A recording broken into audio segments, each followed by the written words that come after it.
Hopefully she'll be joining us shortly. Lucian Reynolds is our district manager. He is here to help and support us through all of the details and what we need to know. So thank you, Lucian. Um, so we've got a rather short agenda, but we have one issue on our agenda that may be a long discussion. So I'd like to hold off until possibly a few more people join us. So why don't we skip down to the swapping the meeting dates so Yeah, we what's can that get more about? time. So here's the story. Quality of life has always been the third Thursday of the month. And most times what happens is that the third Wednesday of the month is the executive committee meeting. Hi, Jimmy. And so anyway, the executive committee meeting happens the day I, before we have our meeting, which means that I go to the meeting without having had any of our discussions and any of, the input from all of you. So it would be very good if we could swap our meeting with the executive committee meeting. So we would become the third Wednesday of the month, and executive would become the third Thursday of the month. Now, of course, in the old days, I used to have this as a firm commitment. It was in my date book, the third Thursday of the month. I know that some people may still have, if you're working, or you have other obligations, that it may not be easy for you to switch to Wednesday night. So we need to kind of hear and get a consensus or get a sense in the beginning from the committee of whether this would be doable, workable. Anybody want to say anything? It doesn't matter to me because it's still 3 meetings right in a row. So I know, yeah. That's I'm why I said good. it didn't matter to me, but anybody else? Yeah. it doesn't matter to me, Pat, because my schedule changes, so it's a hit or miss, so it doesn't make a difference. Bob, Fine. fine with you? Mimi? Yeah. It's all the same to me since, you know. Gee, guys, I thought we were special. Elizabeth? Yeah, it doesn't matter to me either. It works. Three days in a row. Okay, that's Yeah, like right. Yeah, that's what I'm Exactly. talking about. That's what I'm saying. Three forward, backwards, however you look at it. Exactly. Jill, does it matter to you? Me. Sounds like a song. Jimmy, It's fine does with it me. matter to you? It's not a problem. No problem. Michael, are you still on? I'm good, Pat. That's okay with me. Okay, so far we'll ask if anybody new joins, we will ask, but so far I think, and we have to okay it with Tammy. Mariama. Yeah, Yeah, Miriam, let's and follow with the working Didn't with she? Tammy. Isn't Tammy the one that asked for the switch? Or I'm No, sorry, I it missed was that. actually a discussion Lucian and I were having, and this has Oh, come okay, okay, before because what happens, like I said, is we always right. are Makes the day sense. after the executive committee meeting. And so last Makes night, sense. everyone was putting their, giving their input. Some of you were there. They're giving their input about the open restaurants program. And of course, I could only say we are going to discuss it. We haven't discussed it yet because we're meeting now. So, Okay, and Miriam is on. Miriam? there might be a Oh, Francis, you're frozen. know this because there might. Am I still frozen? No. Hello. There might be a problem with Tammy, uh, and I only know that because I tuned into the borough board meeting today, and it's on a Thursday, and it's every the month at the same time. So it might Yeah, be a problem for her. yeah, because So she's probably. anyway, So we'll see. Mariama, did you hear yeah, the yeah. discussion? Mariama? Mariama? She's on, but she's not on. All right, we'll ask her as soon as she tunes in. Okay, so far it doesn't matter to anyone that's at the meeting right now, but we'll see going forward. And then if we want to wait another couple of minutes, let's discuss I don't know Oh, Mariama, there you are. Did you hear the discussion? Oh, you're muted. You're muted. She needs technical help.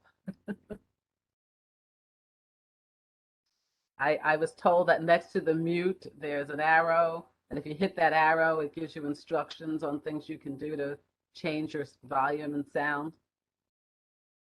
Do you know how to make the closed captioning stop?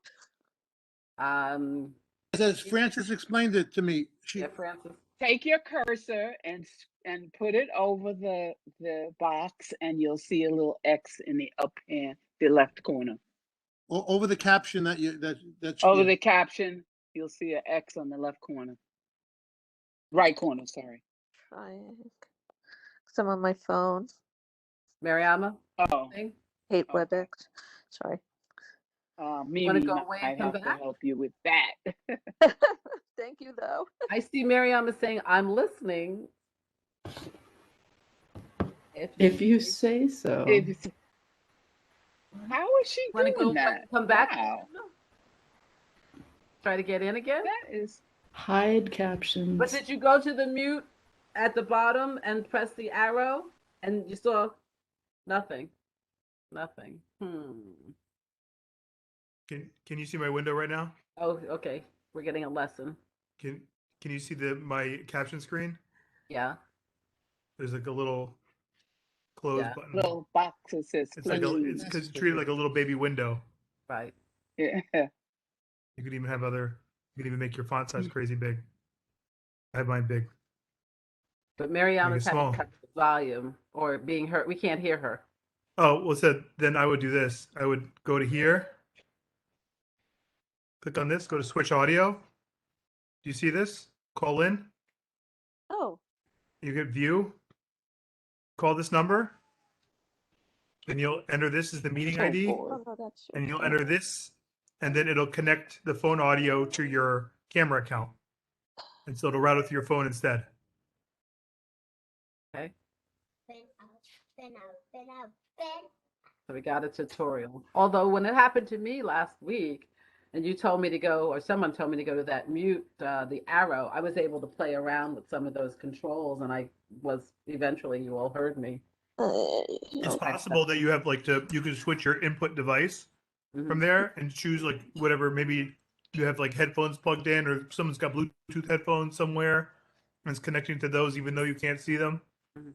You could just force the program to use a different microphone, the one that's built into your computer that you're accustomed using. Can you figure out how to make this thing? Oh, sorry. What, Jill? Calling in my daughter to try to make the captions go away. Sorry, I thought I was muted. No, that's fine. Okay, so again, while we're waiting for Mariama to try to get in and anyone else, Brian, I'm having a senior moment. Lucian, Brian. Lucia, you here? Oops. I'm here. What's the senior moment? Brian, last name? Brian? Nelson. From the first precinct? Oh, Nelson, I'm sorry. Nelson. Oh my God, had a real. Oh, let me send him the link. I forgot. I have a surprise for you. Okay, so you're sending it to him now? Yeah. Okay, so at some point we will do a community update, and Officer Nelson is coming to talk to us and answer any questions we have. So if you have had any issues in the community that you'd like to report, first of all, it'd be great if you guys would start attending the First Precinct Community Council meeting, but I know it's one more meeting in a very jam-packed schedule already. But and you can find the dates for the meetings on our website.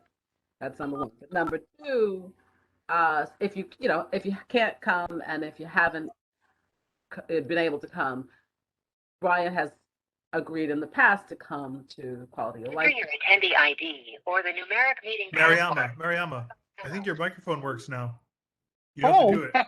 Yeah, I hear you dialing. Okay, good. Yeah, Sorry about that. It's okay, we hear you.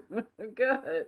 Pat, wasn't Pat in sometime over the last month, wasn't there a couple of, at least one incident, somebody being pushed on the Chambers Street 1, 2, or 3 train station? Well, that's why when Brian comes, you can ask him that question. Well, no, Okay. I just want to make, do you recall reading about that or hearing? I didn't think it was the last month. Does anybody? I thought it was before. It happened again last week. Yeah, I mean, I'm saying within the last month, so it could have been last week. Yeah, I'm saying. Okay, so Mariama says last week. Yeah. Okay. So when he comes, we'll ask him about that and any other They questions. apprehended, like the other person or something like that. Mariama? Yes. So we were discussing, I don't know if you heard it, the possibility of switching quality of life with executive committee meeting, because you know what always happens, the executive committee meeting is the day before we have our meeting, and so we're never able to participate, having gotten the input from the committee, because we don't meet until the day after the executive committee meets. So everyone so far has said it is not a problem to switch to the third Wednesday, but we still have to talk to Tammy. Is it a problem with you? Yeah, I have another executive committee meeting on Wednesdays. Okay, so that would be a problem. All right, so let's see. And when your executive committee meeting is at 6, is that the same time? 7:30. 7:30. So, and we hardly ever finish by 7:30. Okay, so it may not happen, but we'll have a discussion and we'll see. Unless there's another day earlier, like the second Thursday. What's this goes on the second Thursday of the month? Think about it. Oh, is that landmarks? Youth and Ed. Does Have we anybody? run into Thursday. something? I'm sorry, Thursday. So Have we run into something on which we've been unable to opine, or is this just Well, you preventative? know, again, like I said, what happens is, like last night, you were there. Tammy was asking for input from the committees about the open restaurants, and we hadn't met yet, so we didn't have that information. I see. Okay. So if it's at all possible to meet before, we're the only committee, I think, that meets after the Yes. executive committee. So if it's at all possible to move our meeting to a time where we can meet before, it would just be helpful, So Understood. Yes. we'll keep discussing it. We may have to send out an email. Everybody look at the second Thursday when you get a chance of the month and see if the second Thursday works for you. Because if there isn't a meeting. You're talking about December? Huh? December? forever. Well, from going on forever, the second Thursday of the month. That's not good. Well, I mean, I'm just one person, but that's not good for me this December. But like I said, my schedule No, changes. that's just December, but I'm saying going forward, the second Thursday. Yeah, I have no idea. Yeah. It doesn't make a difference really. All right. Well, we'll come back to that. Does Lucian know if there's another committee that meets that day, or if it's free? Landmarks meets the second. That's what I I thought it looked might at be. a previous Is calendar. anybody on our committee on landmarks? Anybody that's attending now? Are you on landmarks? Michael Kettering, you're on landmarks, right? Michael? No, I'm on land use, not landmarks. Oh, great, perfect. Okay, so the second Thursday doesn't work either. Okay, we'll just keep talking about it. We'll see what happens. It's a thought. No, it sounds doable. Well, yeah, because we can't switch to Wednesday because you have a But the second Thursday sounds doable. Michael said he's not on landmarks. Oh, is that what you said, Michael? Michael? He said he's on land use, not landmarks. All So right, he's free. We'll go back to it. We'll come back to it. Because I thought okay, we'll come back to it. Anyway, all right. Going in and out of mute. Sorry. Sorry, Michael? You heard that, right? I'm on land use, not landmarks. And so you're not. So I'm good. I'm good that other Thursday. Okay, so then maybe we'll switch it to the second Thursday of the month, everybody. Okay? Everybody just double check your schedules. And if you have a problem, please send an email out to Lucian and I, okay? And Mariama, all right? And if you happen to speak to anybody else that's on, we'll send out an email, but if you happen to speak to anyone else who's on the committee and not here tonight, you might just mention it to them, okay? All right, so Lucian, will staff coverage be a problem? with those two committees Because on the Landmarks same is night? staffed by someone else than by Jennifer Maldonado. Okay. So again, it's Thanks not for a thinking big of deal. us. We'll continue to have the discussion.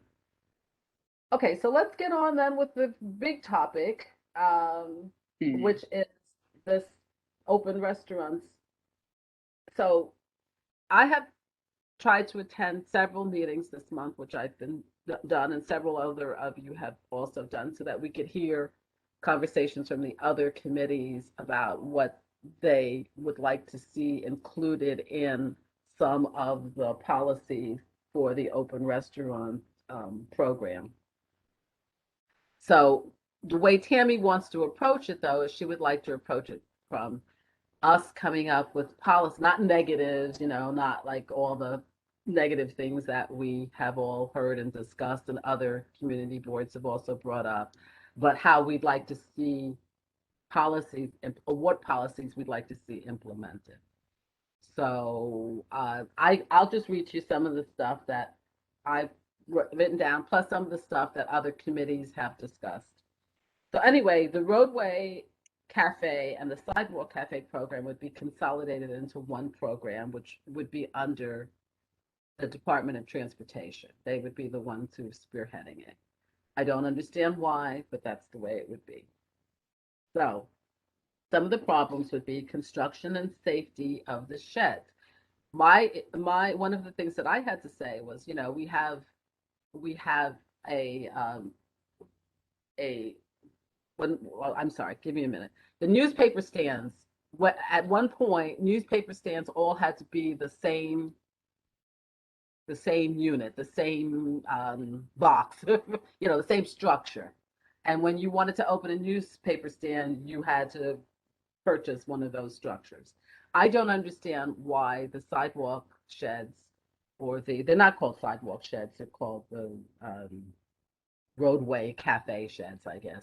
I don't understand why it's up to the restaurant and they can build anything they want.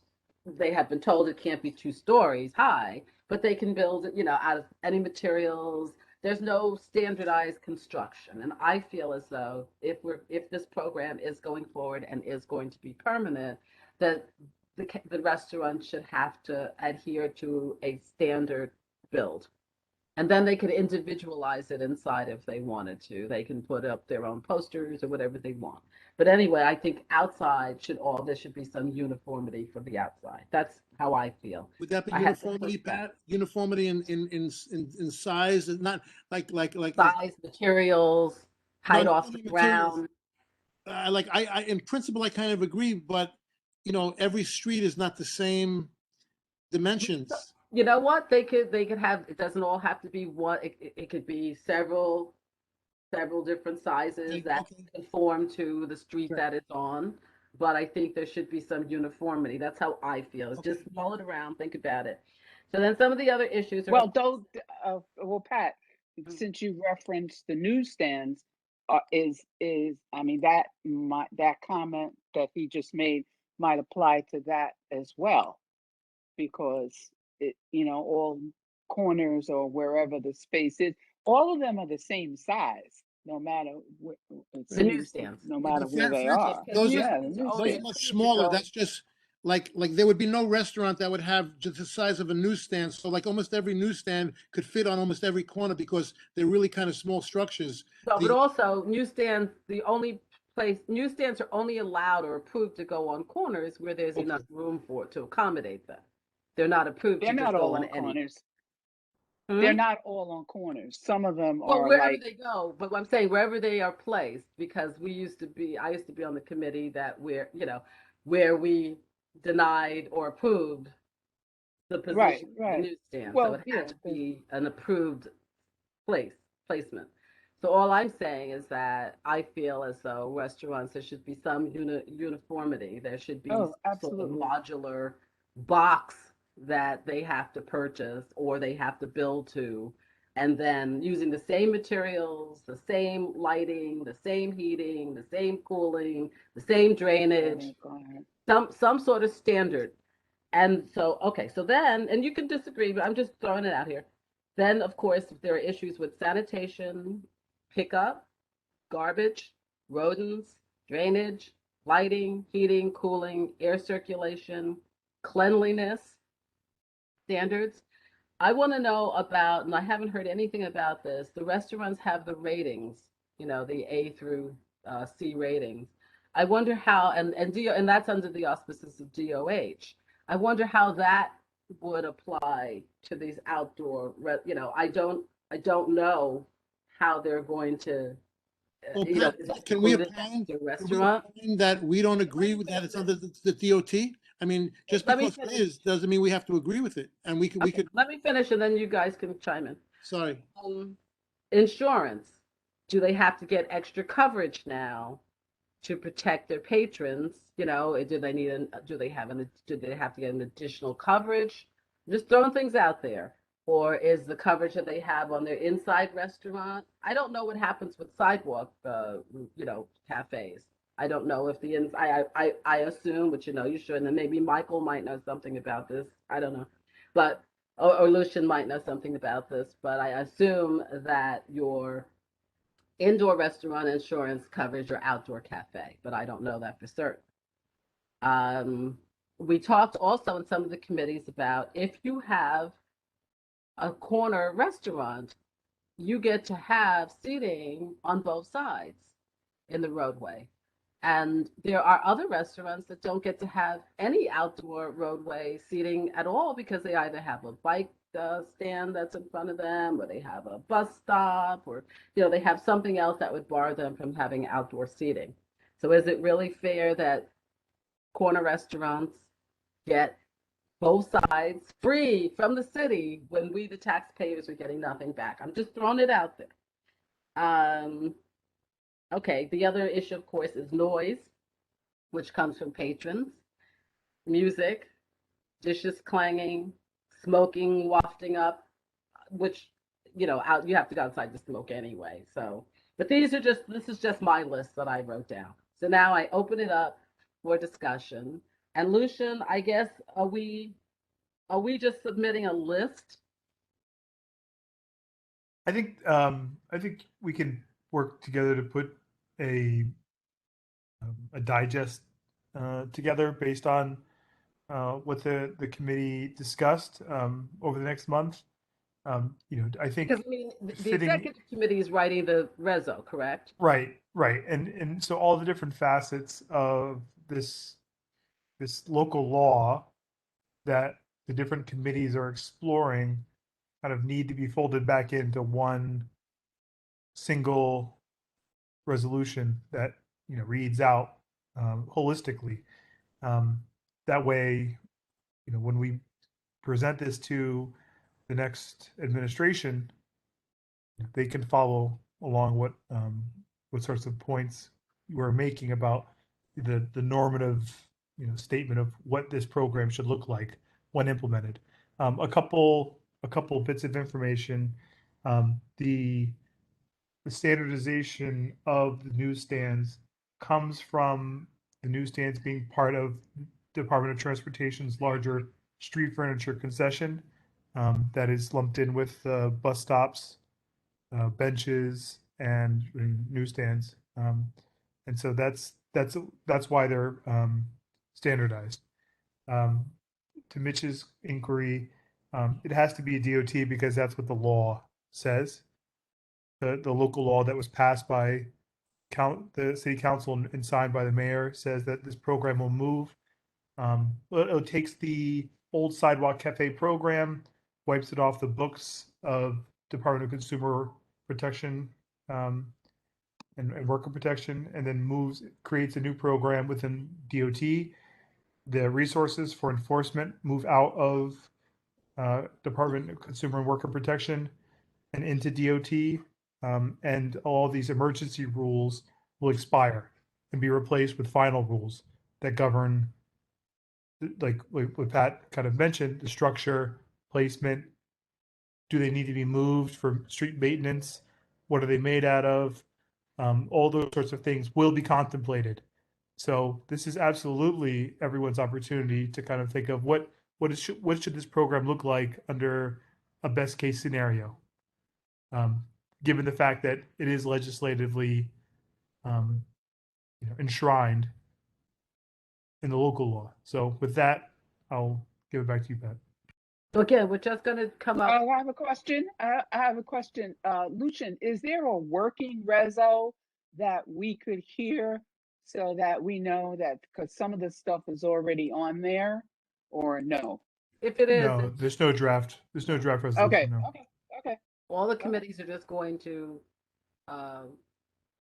they're going to take their subject matter for their committee and they're going to approach the rules that they would like to see implemented based on the subject of their committee.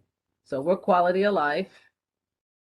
So we've got a lot of different issues that we cover. And so so once again, we're just going to make a list of the things that we would like to see rulings on and rules for, I guess.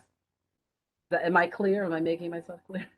Yeah, and Pat, I'll just add, just to help start discussion, this committee, I mean, I don't think there's an affordable housing component to this, but but I do think that, considering homelessness, considering health, considering safety, and crime, these are all, these are all things that, fall definitely within this committee.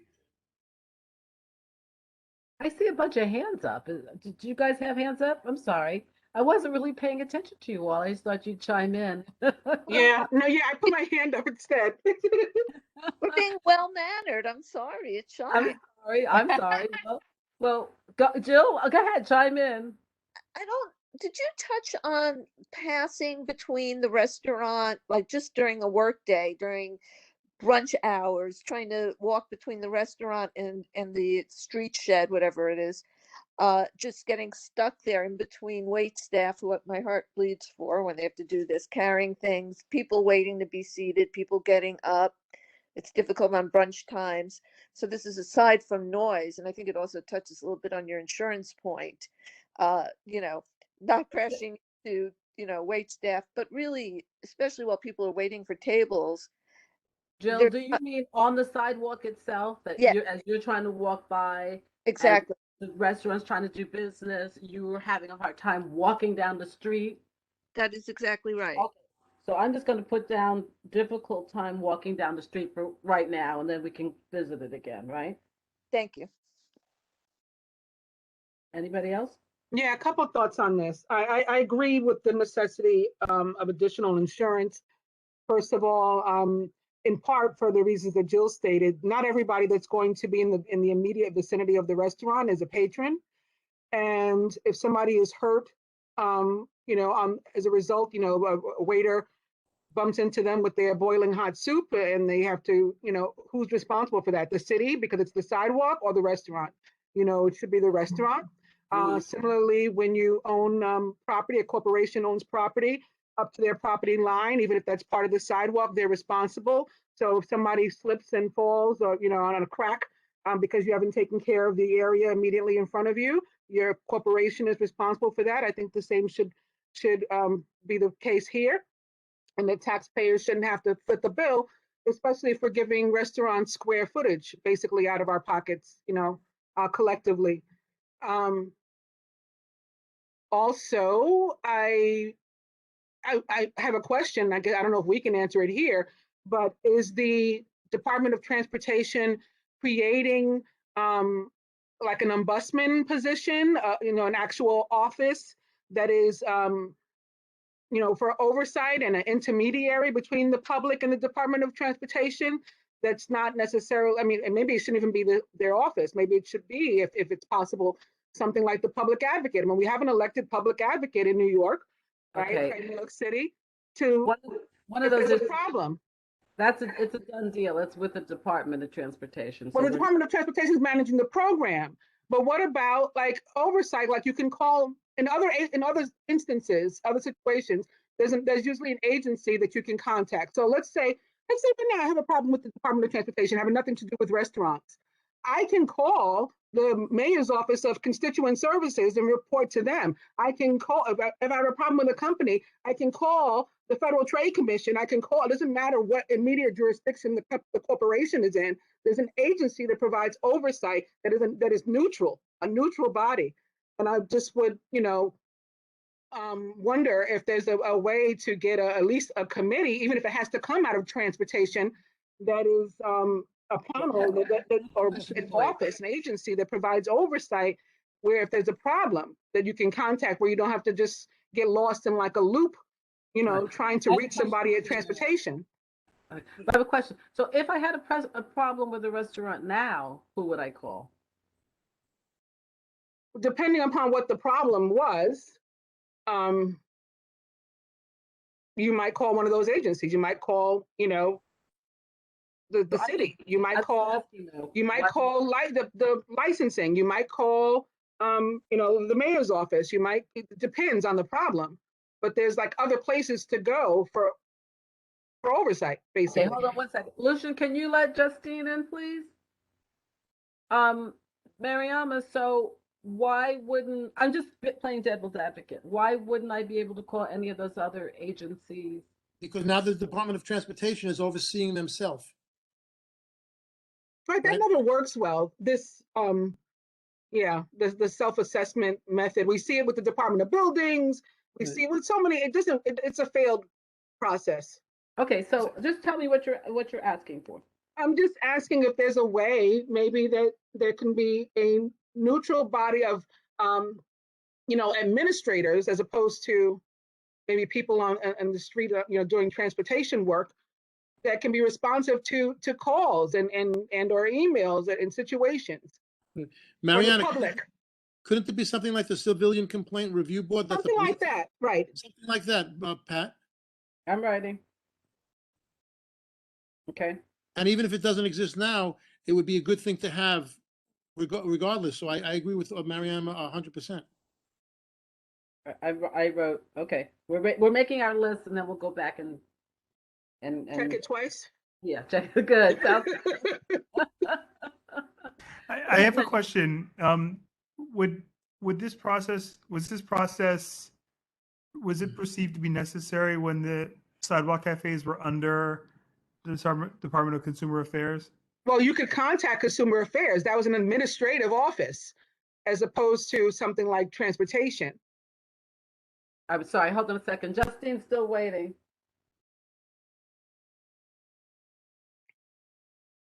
And so, Mariama, why is it different, though? Why is it different? And you could contact the public advocate, or at least when Mark Green was a million years ago. But when you had a problem with Consumer Affairs, you could contact Mark Green's office, and that would get fixed too. But now I don't know who you would call in this regard. I'm just wondering. Why wouldn't you just call Department of Transportation? But then they're overseeing themselves. Well, I guess that was the first part of my, I don't really like the part of them policing themselves, but I guess that was the first part of my question. Are they going to have an administrative office of people who are responsive to, calls involving the public and our quality of life? So this restaurant is doing XYZ, who do I call? From what I can tell, the Department of Transportation is establishing its own open restaurants, dining division. They are. So there'll be a head, and then there'll be a number of planners and enforcement agents underneath of them. That 311 will be the principal means of alerting enforcement about the need for this. But this is the system that we used for sidewalk cafes. I don't see why we can't appeal to council members, public advocates, borough president's office, should enforcement not come within a reasonable amount of time or give us a result that we don't find to be satisfactory. I think they're either in violation or they're not for a lot of these. Is there 8 feet of passable width on the sidewalk? In some areas, is there 12 feet? So for those, I can see our office working in a similar way with the borough office of transportation, asking them to send enforcement when we see things that are off, the same way we do when we see some other DOT things that are off. But that doesn't mean that we can think about ways to strengthen that system as it's currently, as it currently exists. I mean, could that come to mean that essentially the community board staffs, are going to be who ends up doing that? Because I mean, if you're talking about calling 311, so I'm in a situation that's live right now. I'm experiencing XYZ at a restaurant. I call 311, they give me a report number, and then I do what with it? Call the community board, right? Or forward it to you via email? You could escalate it by calling us and sending us the number, and we follow up and track it. Okay, I have Like left. when, for example, when people have a noise complaint, they'll call and then they'll send us the number, and we follow up with DEP to see, what is the enforcement history, what's the likelihood of getting enforcement agents if it's a peculiar time. You remember when there's Rosa Chang reported that there was a water tower that was in foul shape that she could see from her window, and then she called 311, sent us photos, and the office worked with DEP to send inspectors to make sure that it was the condition was corrected. So it's a similar process. I assume will be the same for this. Okay. But that's an assumption. If there are ways to strengthen it, I mean, I can't think of any right now off the top of my head, but if there are, I think that we should, make use of them and try to get them implemented, because, I mean, I think everybody here has had their luck and has had their disappointment out of having to call 311 and having something not be resolved. I think Mariama's idea, Lucian, on is our really list. moving forward. Mariama, I've left your point on our list. I would like to stop this discussion because Brian is here, Officer Nelson is here. Could we switch and so that he can, just talk with us and then he can go back? Either if he's on duty, he can go back on duty, and if he isn't, he can go have his dinner. So do we mind? We're gonna hold on and come back to this topic. And in the meantime, let's say hi. Hi, Brian. Hi, how are you? Yeah, thank you for coming. Oh, no problem. So there were some questions that the community members have. Lucian, do we have any public here tonight? Cora. That's it. Oh, Cora's like a member of the committee. Cora's not public. Right. So we just had a couple of questions, and if there's anything that you wanted to tell us about what was going on, anything new in the community that we should be aware of? Really just recently we have had some incidents. I said on the CB1 meeting about bags getting wallets and other personal belongings taken out of them from restaurants when they're hanging like on the back of the chair. So we just want to be aware of that when you're in a restaurant. Not so much in the outside booths because the tables aren't set up the right way. It would more be like when somebody can pass behind your chair, and especially in close quarters where they're able to reach into your bag if it's hanging, the strap is hanging over the back or it's on a hook or something where you leave it unattended. So we've just been seeing a little bit of an uptick in that. Plus package thefts, we're getting to that holiday season. So you're going to be seeing a lot more FedEx and UPS deliveries, Amazon. People that live in buildings that have vestibules where the packages are left, they're the most susceptible, especially if the doors don't lock behind the tenants as they're leaving. Anything that can be visibly seen from the street is always a target. People will target boxes where they see like the Apple icon or the maybe like a jewelry company, something that they, know might be valuable. So just be aware of that. So people who are buzzing into your building and I hit the wrong buzzer, can you let me in? You may want to think not to do something like that, especially around this time of the year. You should never do that, truthfully. Right. If you don't know who it is, you should But not especially this time of the year. And you should never, if you're coming into the building and someone comes in behind you, say, I'm sorry, you can't come in unless you're buzzed in, Right. You definitely have the right to challenge anybody that you don't know in your building that's entering. don't feel that you can't, especially if that's something that if you're in a condo board or a co-op association, or even just it's a rental and the tenants meetings.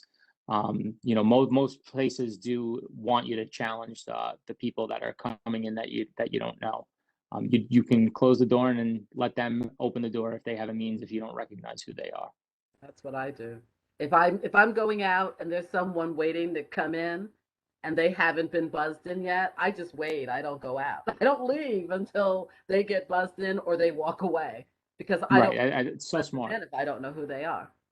It's so smart. People, nowadays people are so consumed with, being connected to social media 24/7. They don't even, everybody's so distracted these days. It's, we see crazy things happen. And like I said, especially around this time of the year, and you don't want to be waiting 6 weeks for, somebody's special's gift to come in, and then all of a sudden it gets swiped because, a moment of lapse in judgment. Or they follow you in and attack you. Yes. Yeah. So those are the three things we should look out for. Absolutely. We have a couple of meetings coming up. December 2nd is going to be our community council meeting. We're going to do it in person. As of now, anything can change if, for whatever reason, guidelines change in the next 2 weeks or so. We will be having some events, holiday events that are going to be happening in Lower Manhattan, down by the seaport. They're going to be having a Hanukkah celebration starting on Sunday, the 28th. The Wall Street tree is going to be going up December 1st, which is also when the Rockefeller tree is going up and being lit. And I'm pretty sure the South Street Seaport also has a tree that they're going to be doing a lighting ceremony for, but we have not been notified of that date yet. It's December 2nd. I already wrote you and said I couldn't. Yes, I got that. Is it going to be a hybrid meeting? We're going to see if we can get it set up. It might not be hybrid. It might be able to just live stream it, at which point, if you want, you can text me your questions if you have anything that wants to be said, and I can relay that, and then we can kind of do it that way. Great. Also, I saw in the email that you sent about the December 2nd meeting that only masks were required. You were not going to ask people if they had their vaccination. Right. So we don't stop anybody from coming in, obviously, because we are a police precinct, and it is accessible 24/7. If you do need to report a crime, we can't stop you from coming in because you're not vaccinated. So we're not going to, go against what we've been doing just for the general public at general times. So as long as everybody's masked up at the meeting and, follows the normal safety protocols that we've, all been following, we'll have hand sanitizer out. We'll have masks provided if people forget, things like that. So just, be aware if you are coming. We were not going to ask anybody for their vaccination status, and we're not looking to have other people question certain people's vaccination status. We'll space it out as best we can. If we do get a larger group, we'll, move it to an area where we can socially distance, appropriately. So now there were some questions. Mitch? Yeah, Officer Nelson, recently there's been I think one or two, I guess, I think it was homeless or people like, unstable people pushing some people off in our area in the train stations. I think there was something by the 1, 2, or 3 on Chambers Street. I think there was another stop, like, I'm not sure if it was Cortland or Rector. You have any information with that? As far as information, like to specifics as to where the cases are at, I do not, but we do have a transit overtime contingency going on right now. Not only does the transit... The person that pushed somebody off the around the 1, 2, or 3 train on Chambers Street about a week ago, do you know if they were apprehended or not yet? I do not have, I'm not 100% sure. That would be something, if I was at work right now, I could run on the computer real fast and check, but I'm not there right now. So I don't want to say yes or no. Unfortunately, these cases have become a little bit too familiar. Yes. And happening a little bit too often. So I don't want to give you the wrong case. We may have it in one case somewhere else, and it's not. No, it's okay. I understand. I'm not trying to pin you down. I just was wondering if you knew because there's I mean, obviously, these people need, they're off them, they need help as opposed to just jail, but also, it could be disastrous if nothing is done. It can. And also you got to also remember, and I'm not saying for the general public to see the difference between what I'm about to say, but the Transit Bureau and police precincts are two totally separate entities. So when an incident happens inside the transit system, the first precinct, even though we get the stat as it being part of our police precinct, we don't do the investigation, we don't do the follow-ups on it. It's the Transit Bureau. And in our case, we only have Transit District 2 that runs through our command. So anything that happens in our command would be investigated by Transit District 2. The only time don't you get like, if they do have like a description or some type of information, don't they send it to you? Because that same person that does something underground could also do something above ground. They do. We do get those descriptions live, but then once that initial live incident becomes over or deemed over as far as, can't be further investigated on scene anymore, we normally don't get the follow-ups until maybe somebody is apprehended or a pattern was closed. With all due respect, the right doesn't always tell the left. Let's just, right. I mean, I'm sure you guys understand that. Right. With all due respect, that, that's that, and like I said, it's not directed to you. That's reactive instead of being proactive.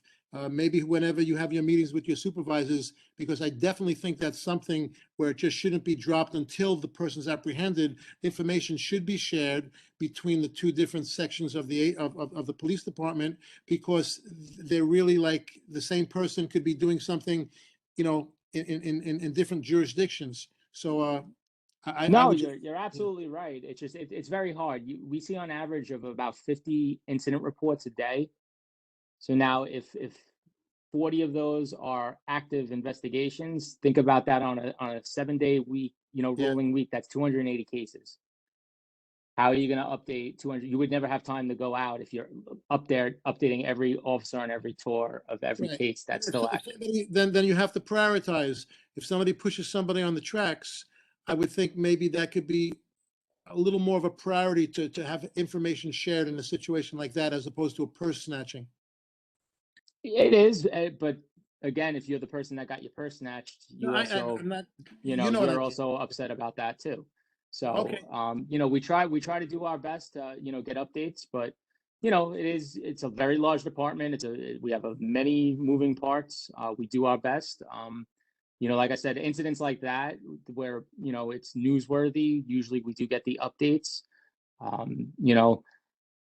Unfortunately, in my office, they might get to us a little bit later because we are out a lot at other things. We are dealing with community events. We are dealing with protests, demonstrations. Don't forget, we have City Hall in our command. I basically have been living there for like the past 6 months. No joke, I'm there at least once a day. Over a 5-day work week for me. I'm there at least once a day on average of 3 hours a day. So it does become, hard. We do have 3 guys in my office. And imagine if I'm overwhelmed, they have the same workload that I have. Yeah, enough person power. Yeah. Okay, Mitch, that's good.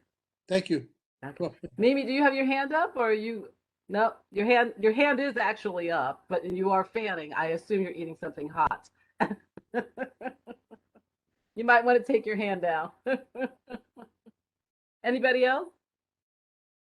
No. At the last council meeting, first precinct council meeting, I had asked the question about the hotel that is on John Street between Nassau. Yeah, the Artisan. Yeah, what is it called? The Artisan. The Artisan Hotel. Yeah. Yes. Any other issues with that hotel? We have not. We were a little concerned with Halloween because there was that big concert that was happening, I believe, in Brooklyn, and then people were coming to Manhattan for after parties, and that was like one of the hotels that was on the watch list. But we had no incidents, and since all that stuff that happened over the summer, it's basically been very quiet there. I think they got the point. We had we spent a lot of time with them going over things and implementing plans and putting special patrols over there. And I think, thank God, I think they got the point fast and things turned around very fast over there. was a horrible situation, and we view it now as a success story. Great. Because it did, yeah. So, you know, we were very happy with the results, and normally we won't get to say that this soon into, you know, we're only what 5 months removed from that major gun incident that was there, and they've had a huge turnaround. So, you know, we're very happy with the results. Good to hear that. Then my other question is, have you had any issues with or any complaints from 52 William Street, the shelter? So we do get the occasional 311 there every now and again on the overnight or late into what we would consider the 4 to 12 tour. We will get a call of people congregating on the corner by Wall and William. Unfortunately, a lot of times our hands are, you know, tied when we get there. When we get there, are there people hanging out? Yes. Are they being a little noisy? Maybe sometimes, but they're not doing anything more than just hanging out and being noisy. They're not even blocking subway entrances or business entrances, so we can't even ask them to move on those grounds. I understand why the people get up in arms about it. You know, it's never easy having a shelter or anything that's right by your residence, especially when you're not used to it. And it was kind of just put there out of the blue with no real, you know, insight from the community. I get it. But a lot of times when we get there, unfortunately, there's just nothing, there's no criminal activity that we can enforce. And it's just kind of, you know, gentleman's agreement, so to speak. Can, you know, guys, can you keep it down? Can you, you know, take a walk for a few minutes? Can you, you know, call it a night? Sometimes they comply, sometimes they don't. So you haven't had any problems with any children being accosted or nothing that's been brought to my office's attention or anything that, you know, I've seen in incident like in complaint reports for, you know, on the daily basis. Mariama, do you want to jump in here?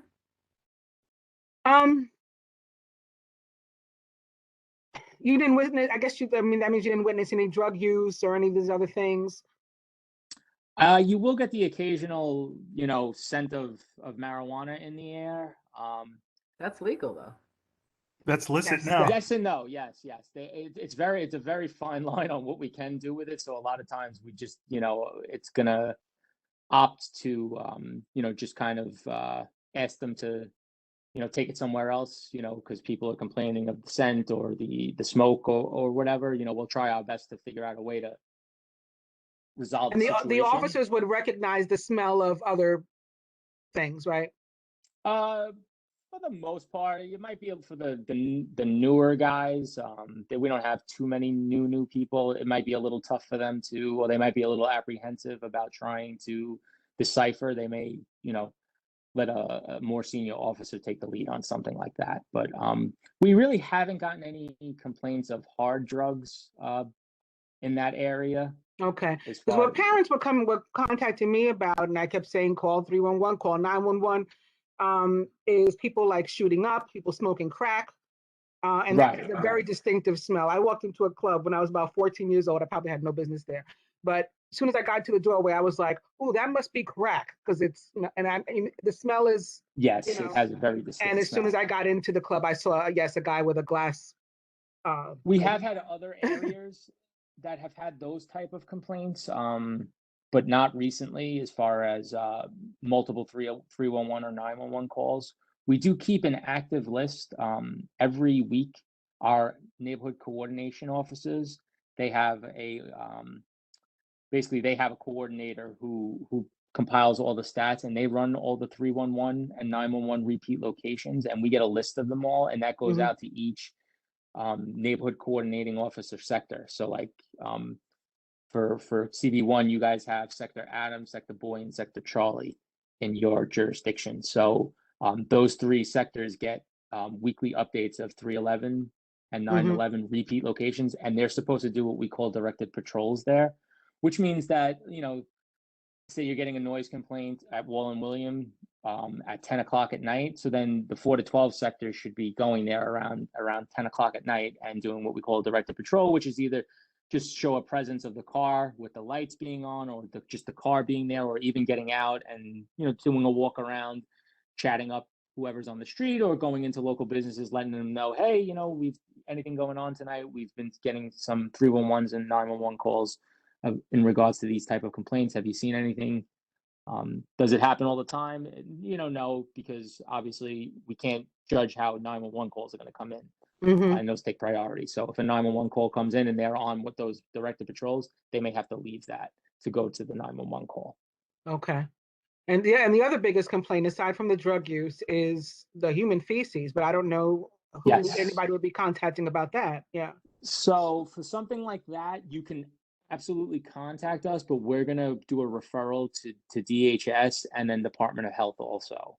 The Department of Health for the sanitary conditions of the city property, and the Department of Homeless Services if there's like an encampment or known homeless to actually be using that area, or setting up like a sleeping area there for the night. We'll send them out and ask them to do some outreach. So basically now any homeless contact, it's going to go through DHS first. They're going to make an assessment. If they don't feel that they can handle the problem on their own or they need police assistance, they'll bring us back into the mix, and then we'll go together and make an assessment. And that at that point we'll determine whether or not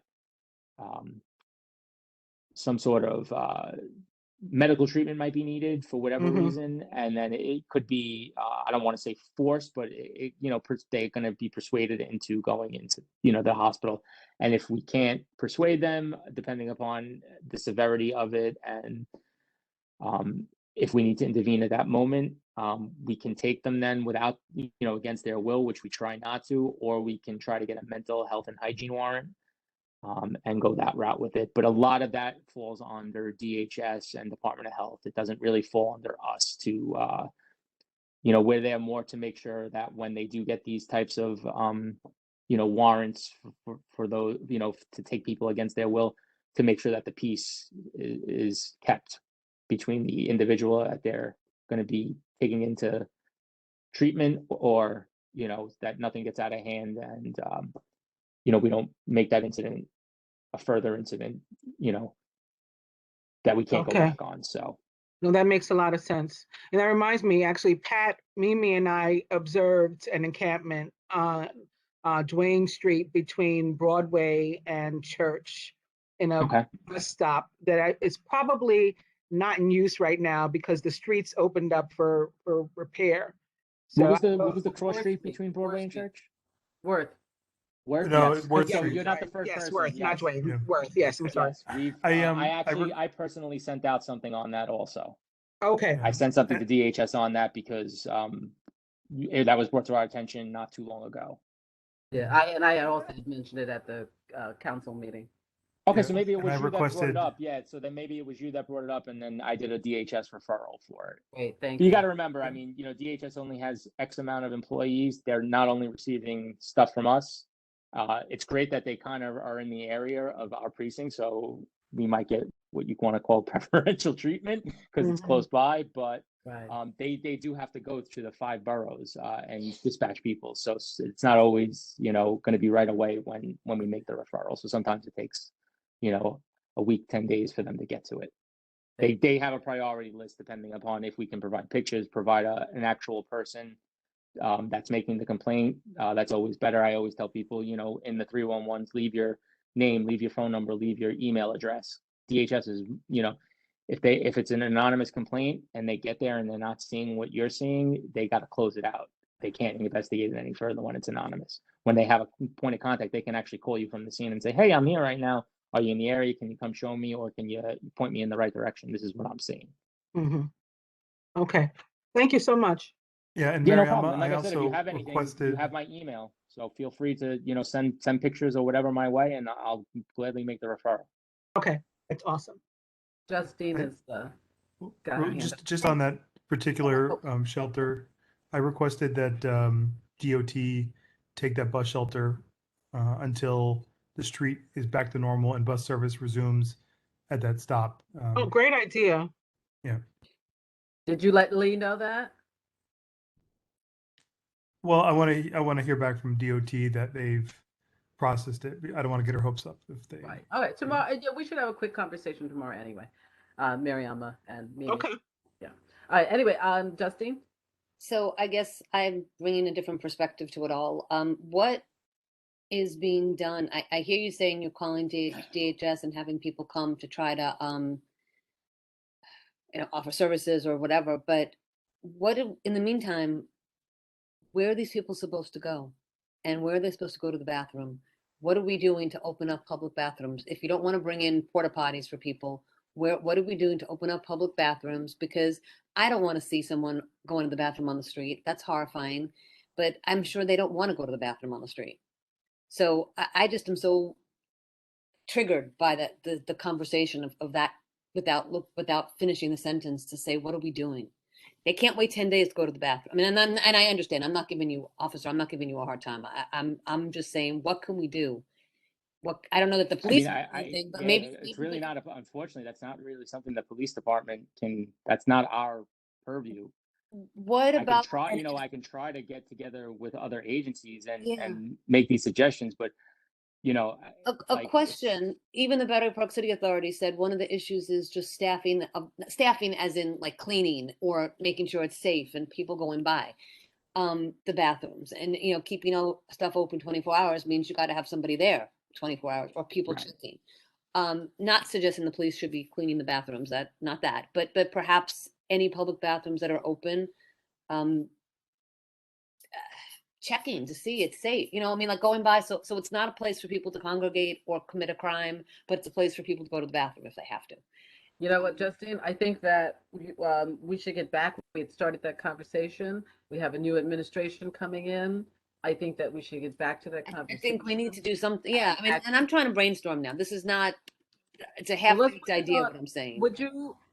Let's start a new policy also that, because I say, oh, let's put something on the agenda, and I do take a note, and then the Yeah, next I know, come. you and me both. Would you guys just write an email right before when you see the agenda for next month? Okay. Because I'm going to write it. I started right here, and if it's not on that agenda, would you please contact me so we can get things like that on the agenda? Yeah, because We not should looking start in conversation with that about that again, and try to approach the new administration to try to brainstorm with them and see. I mean, they're going to come in, they're going to have 20 million things to do, but it is something that is a problem, and we need to. But it is. I mean, and for these people, where do they go? What do they do? I Yeah, mean, that's the and problem. yes, we're moving them from here, we're moving them from there, but they've got to go someplace. I agree. And I have a idea, and I just want to throw it out there because maybe we can talk about it more later. But our district has more government offices than anywhere else in the city, and working government offices, whenever somebody comes in off the street to use the bathroom, they can use the bathroom in a government building. So during the daytime, if we make sure people are aware that they can use the bathroom in government buildings, that's one. And if there's a place at nighttime that are designated for people off hours to use the bathroom, that at least takes capacity that we do have and makes it available. Of course, that would be a big policy change for DCAS and a lot of agencies, but Right. you're not having to reconfigure the entire street. I mean, that's needed too. It needs to be a zero barrier, but in the interim, while you get everything kind of appropriated and all the capital in place and the plans, there's certainly more than enough bathrooms all around our district to serve people. that's what makes, I mean, Right. because this was never, maybe I was missing it, but this was not a conversation before COVID when stuff shut down. All right, so you know what? It's really not something that Brian's involved in. So let's put it on our agenda for next month. And great idea, Lucian. Also, what Brian may be involved in, though, do we know, speaking of that new administration, if it's a desire of the police and or the Department of Homeless Services to have that funding restored, where the police used to be able to aid in these homelessness issues, or are they happy with the way it is now? Honestly, I'm not. I wouldn't be able to answer to that. That would be more something for headquarters, somebody from the commissioner's office or the chief of department's office to elaborate on. Just speaking from my own personal perspective as a first precinct officer, in some ways it could be beneficial and it would give us to be able to help. But then there's also, with that help, then there's always that chance that things go badly, and then we have that the flip side of that, where it can then become confrontational, where if we were really not involved in it, it kind of has nothing to do with us, and nothing as far as any bad incidents can happen. people, when they see us, they tend, especially unfortunately in the homeless community, and I'm sure this is through for years of, what has been done to them. They don't take kindly to when they see uniforms going up to them. Understandable. Yeah. They get very combative fast, and We're afraid. people like me who maybe have a little more, experience, I could let things, roll off my shoulders or whatever, but I'm also not out there dealing with the 911 calls and having the, some of the confrontations that some of these uniforms have on a daily basis. And I'm not even saying here in the first precinct, I'm saying, in other areas where, they see a little more violence and a lot more of the more heinous incidents. So it would vary officer to officer how they feel, unfortunately, about it. And again, with 35,000 officers, you're going to get 15,000 opinions. Right. Me personally, I never had a problem dealing with the homeless. I never had an incident dealing with the homeless. So for me, I would, I have no problem taking on those responsibilities again. But somebody else might have those those problems until maybe some of the things that we the police department as a whole feels that they've lost come back. Maybe the pendulum swings back a little bit to protect them. They feel they might not want to get involved in certain incidents. So I think that is a fair position, actually. I do too. Jimmy is new to our committee. Jimmy, would you mind turning your camera on for a quick second? Where's Jimmy? Hi. So, Officer Nelson, this is Jimmy, one of our new committee members. Do you have anything nice to meet you. particular that you'd like to ask or find out about? Oh, you're on mute. Officer Nelson, when I joined the committee, I met Bob, right? Bob, my mentor. We had breakfast together, and after that, I needed help from the first precinct. I was assaulted, and Captain Smith was nice enough to okay. Yeah. I walk by you guys. I'm nearby. Actually, I'm right at the corner from first precinct, my office. Oh, are you? Office right now. Oh, wow. Yeah. So yeah, I mean, I think it's great. I think definitely need like more. We definitely have to have a good police force and relationship with the police to help the quality of life in our city. Right. And it's a balance, right? I mean, it's been a pretty sad week for my alma mater. In 1 year, we have 2 college students just got killed from mugging in 1 year. Oh wow! Chicago, right? Senseless. I mean, kids at the prime, right? The last guy was last week, gunshot wound to the chest for iPhone for $100. And then I have never seen, students are upset because basically they actually organize a march within the campus, say, look, what is going on here? And right. I think that we don't want to get to that point, but I think that there should be a balance that we have to make sure that, the quality of life is maintained. At the same time, we don't overreact, Right. So. Well, I'll just tell you this, and you can, most people that are on this call, Pat, Lucian, Justine, Miss James, I always try to say I'm accessible, whenever you need me. And I like to think that they think the same, that I am accessible. So, and anytime that, I've done walkthroughs with Pat and Justine. I've done, me and Lucian are on the phone a couple of times a week with certain things, or emailing back and forth. Anytime you have something, I'll always be honest with you. If it can be done and I have the resources to make it happen, or the contacts to try to help out, I always will. I can't promise overnight success, but understand. No, this is I'll always try to go the extra step. When I took this job as community affairs officer, I take that seriously.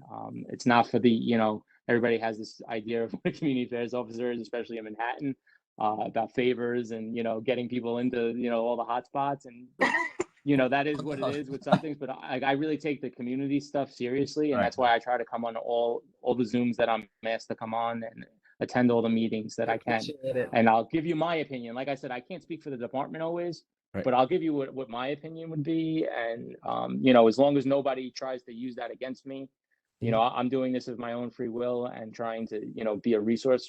So as long as nobody tries to, you know, backstab me with it, use it against me, you know, saying that, you know, like I'm speaking for the department, because you know, I'll always make a point to say that I'm not. I'll give you my honest opinion on any situation that you want, and I'll let you know if there's something that we really can do or if it's going to be tough. Oh, And that's me and Justine have had some tough conversations. And you know, over the last 6-8 months, you know, we've both, I think, grown to respect each other a lot more than we probably did in the beginning of our time when we first started to meet on these meetings and whatnot. Yes, no, So, thank you, definitely. Definitely. you know, so you know, and like I said, you may have a bad experience. One, don't judge us all by one bad experience. Try to judge each cop by your experience with that person.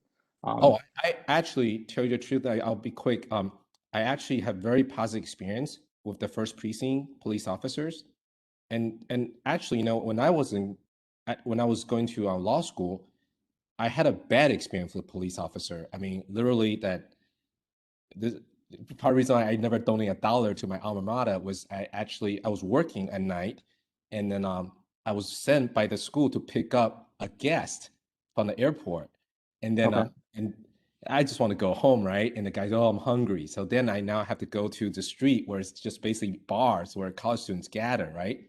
And then being who I am, I'm just walking down the street and there's a racial slur right at you, you know, because you're drunk. Yeah. And then and I just keep walking. This is a different time. I just keep walking, you know? And then and the guest from California responded, which I was like, oh my God, so, you know? And then we're surrounded by this group of kids. And then, of course, the campus police came, they separated people, right? And then they just wait and let the, like a better term, Caucasian college students go. And then ask me for my passport. And I was like, sir, I'm American. I don't carry my passport around. And they're like, and next thing you know, and I said it like this with my finger pointing at the officer, I was on top of a police car hood, with a hand in my back. And all I thought about is that I do not want my mother to come see me dead. And I said, I'm sorry, officer. I'm sorry. I'm really sorry. I'm sorry. Please let me go. That's a terrible experience, and I'm sorry that had to happen to you. 1990s. You know, no matter what time, 1990s. you know, Yeah, 1990s. yeah, when it happened, that's never an The next acceptable. day, when the dean told me into the office and asked me what happened, I said, it's okay. You know, I mean, I just want to graduate and get the heck out of here and go back to New York. You're not going to see $1 from me. That was Chicago? Well, that was Champaign-Urbana. Oh, okay. Yeah. So My Captain family Smith lives there. Yeah, you know what I mean. Yeah, it's not a great place. Captain Smith is our commanding But I don't officer. hold a grudge. He's very That's accessible. individual, right? And but it taught me empathy. That's a positive experience. Right. Because I thought that's why I believe these things can happen. When there's no cameras around, when there's nobody's looking, right? I mean, a guy with a badge and a gun has so much power that No, you're 100% right. You do not argue, you know? You don't have a chance, you know? That's why whenever we get new cops, they ask us to speak with them, and this is exactly the situation you're telling me is this type of stuff that we try to warn them about, and you know, tell them that we have a big responsibility because we do have the power to take a life. But that's a huge responsibility. Since I'm in New York, I think that my experience at the New York City Police Department, I mean, you guys are I work in a hospital, so in the emergency room, I see you guys and all that kind of stuff. No, I mean, you guys get the best, honestly. Like, every single one of you got a college degree or something, or graduate degree, something, you know? So now, you have to have at least 60 college credits to get on. Very professional. And then to get promoted, you have to, you know, eventually, you know, reach the point of having at least a bachelor's to get to certain ranks. So progress need to be made. And one more plug, I will get off. Ji Yang, the new Muppet, After 50 some years, Sesame Street now has an Asian American. Yeah. She's I gonna All be right. eating on Thanks for letting Thanksgiving. us know. All right, Thanksgiving special. All right. Korean, yeah. Jimmy, thanks for sharing. Brian, first of all, anybody else? Any other questions? Nope. As always. I just want to say that it's true that Brian is just unbelievably accessible. So always email him if you have a question. He's always super quick to get back, and I very much appreciate all the work he puts in to bring the first precinct and Community Board 1 really close together. And we really work together to try to problem solve, whether it's stuff NYPD needs or something that CB1 needs. It's a real collaborative relationship. So, and this committee really helps I also put the pieces wanna together. add that Brian has never tried to skirt a question. He has always said either I can't answer, I just don't have the information, I'll get back to you. But he's never played games with us when we've asked a question, and I really appreciate that. And thank you for all And the Mitchell, time. I'll get back to Pat in regards to your question, and I'll get an answer for you. As soon as we get off this call, I'm going to send myself an email so tomorrow morning I can find out about that job on Chamber Street with the person being pushed on the tracks to see if there's been any resolution or For arrest. Mitch. Okay, great. Thank you. Okay, and I'll let And Pat and Lucia know, and then they can pass that information to you. And Brian, you. or Yes. Enjoy the rest of your evening. I just wanted to thank you though, because I actually worked at NYPD years ago, and I don't find that every single police officer is as open to community, to people in the community like you are, and accessible like you are. And I just Thank you. that's rare, and I wish more officers were like you. And I just want to thank you for that. Really, Thank you. It's my pleasure. Like I said, I take it it's seriously. noticed and appreciated. Maybe you need to Thank do you. a webinar. Yeah. You should be the community affairs person or what, whatever it is, teaching the new recruits is, We're how gonna to interact. Let Brian go back and have I'm his reaching my 20th year. I'm not looking for any new titles. Brian, thanks again. Enjoy thank the you, rest of Pat. your evening, and I'll be talking to you so soon. much. Yes. Thank you. Take care, guys. Stay safe. All right. Good night. Thank you. Night. Pat, can I ask Lucian a question about one thing he said about the government buildings? What? Oh, Lucia. Well, can we save it for next month's discussion about the bathrooms? Yeah, bathroom. Mitch, we can take it offline. You and I can talk. Yeah, thank you, because that's very interesting. Thank you. Yeah. Okay, so again, let's put that, and somebody please make it their job to remind Lucian and Miriam and I that that's going on the agenda for next month, along with, again, next month is, DDC. We'll be back to talk about the projects. So we're going back to our prior conversation. The last thing I wanted to say is that I think that it should be like a privilege and not a right for a restaurant or a company to have these places. Like everybody shouldn't just have one regardless of, their behavior and whether or not they've been a bad neighbor and, other problems. It should be a privilege. Like, okay, you deserve to have a space here until you don't anymore, I mean, I felt that in a conversation, because again, I've been to several of these committee meetings, and one of my how I feel about it is that how restaurants are rejected for sidewalk cafes. Well, I think the same kind of Discussion criteria should be Exactly. That's what I mean. Yes. Yeah, they just shouldn't be giving them away. I agree. Yeah, I agree 100% with that. Justine? Okay, can I? I'm sorry, I didn't raise my hand. But yeah, I mean, I agree 100%. But also, it's like we're closing the barn door after the horses run out, right? The way this has been processed. Mm-hmm. Everybody has the right, which they were given for COVID, or everybody has the sheds down. And we're saying keep them and keep it out there. And now we're going to be playing catch up to try to close the bad actors. It seems as if maybe the process should actually be, if you've got a shed, great, apply for it again, and come before the community boards and talk, right? I mean, there should be check-ins at the very least. Don't take it away, let it be there, but let's talk about it, right? Okay, I'm not disagreeing with you, but I don't think it falls under quality of life. That may fall under licensing And so we're going to try to stick with, so we can get through this conversation. And let's start this new thing that we talked about at last night's meeting. How about we give this conversation 15 minutes, get our list, look at it again, and so we can submit it to Tammy. Or actually, what will happen is it will come again before the executive committee meeting next for December. So, And so then maybe we make a request as a committee to ask the licensing committee to pick it up, and we well, could, you know, Betty, I'm sorry, it's not under Betty. It's under Susan Cole. Susan. Yeah, Susan, and and I don't see her here, but I mean, maybe that's a request because I think it's important and it well, it because they wasn't do brought a up. great job. It's horrifying what they do, but it's a great job. It wasn't brought up. So I think they'll probably, and if I don't see it, or you were executive committee next month, if you don't hear it brought up again, raise it again because it was brought up at licensing. Yeah. Okay, so continuing. So far we have difficult time walking down the street because of the restaurants doing business.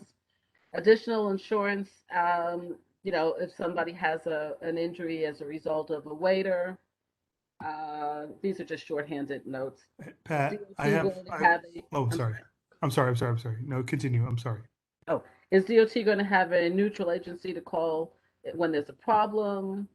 And then we have use street walk cafe criteria. And I'm sorry, Lucian, what was it? Oh, I was gonna just add for health. I think the standard is if you have 13 seats, you have to provide bathroom access to patrons.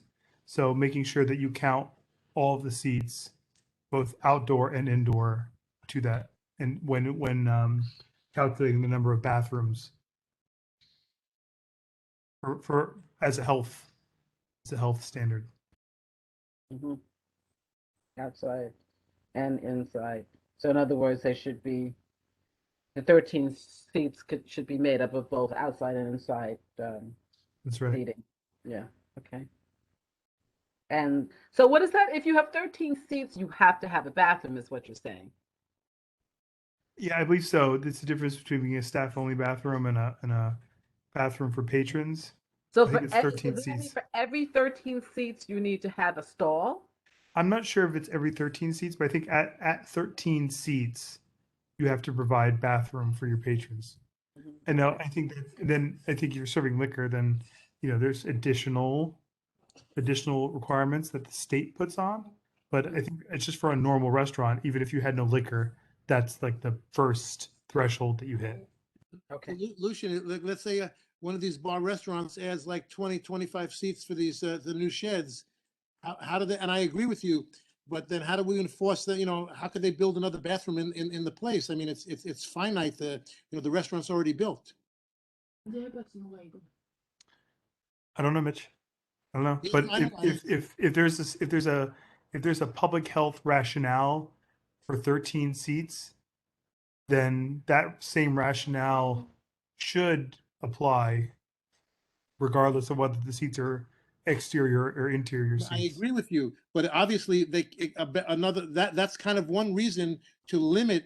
Like if the restaurant goes back to 100% capacity, that would be a reason to kind of curtail the outdoor space capacity, because they can't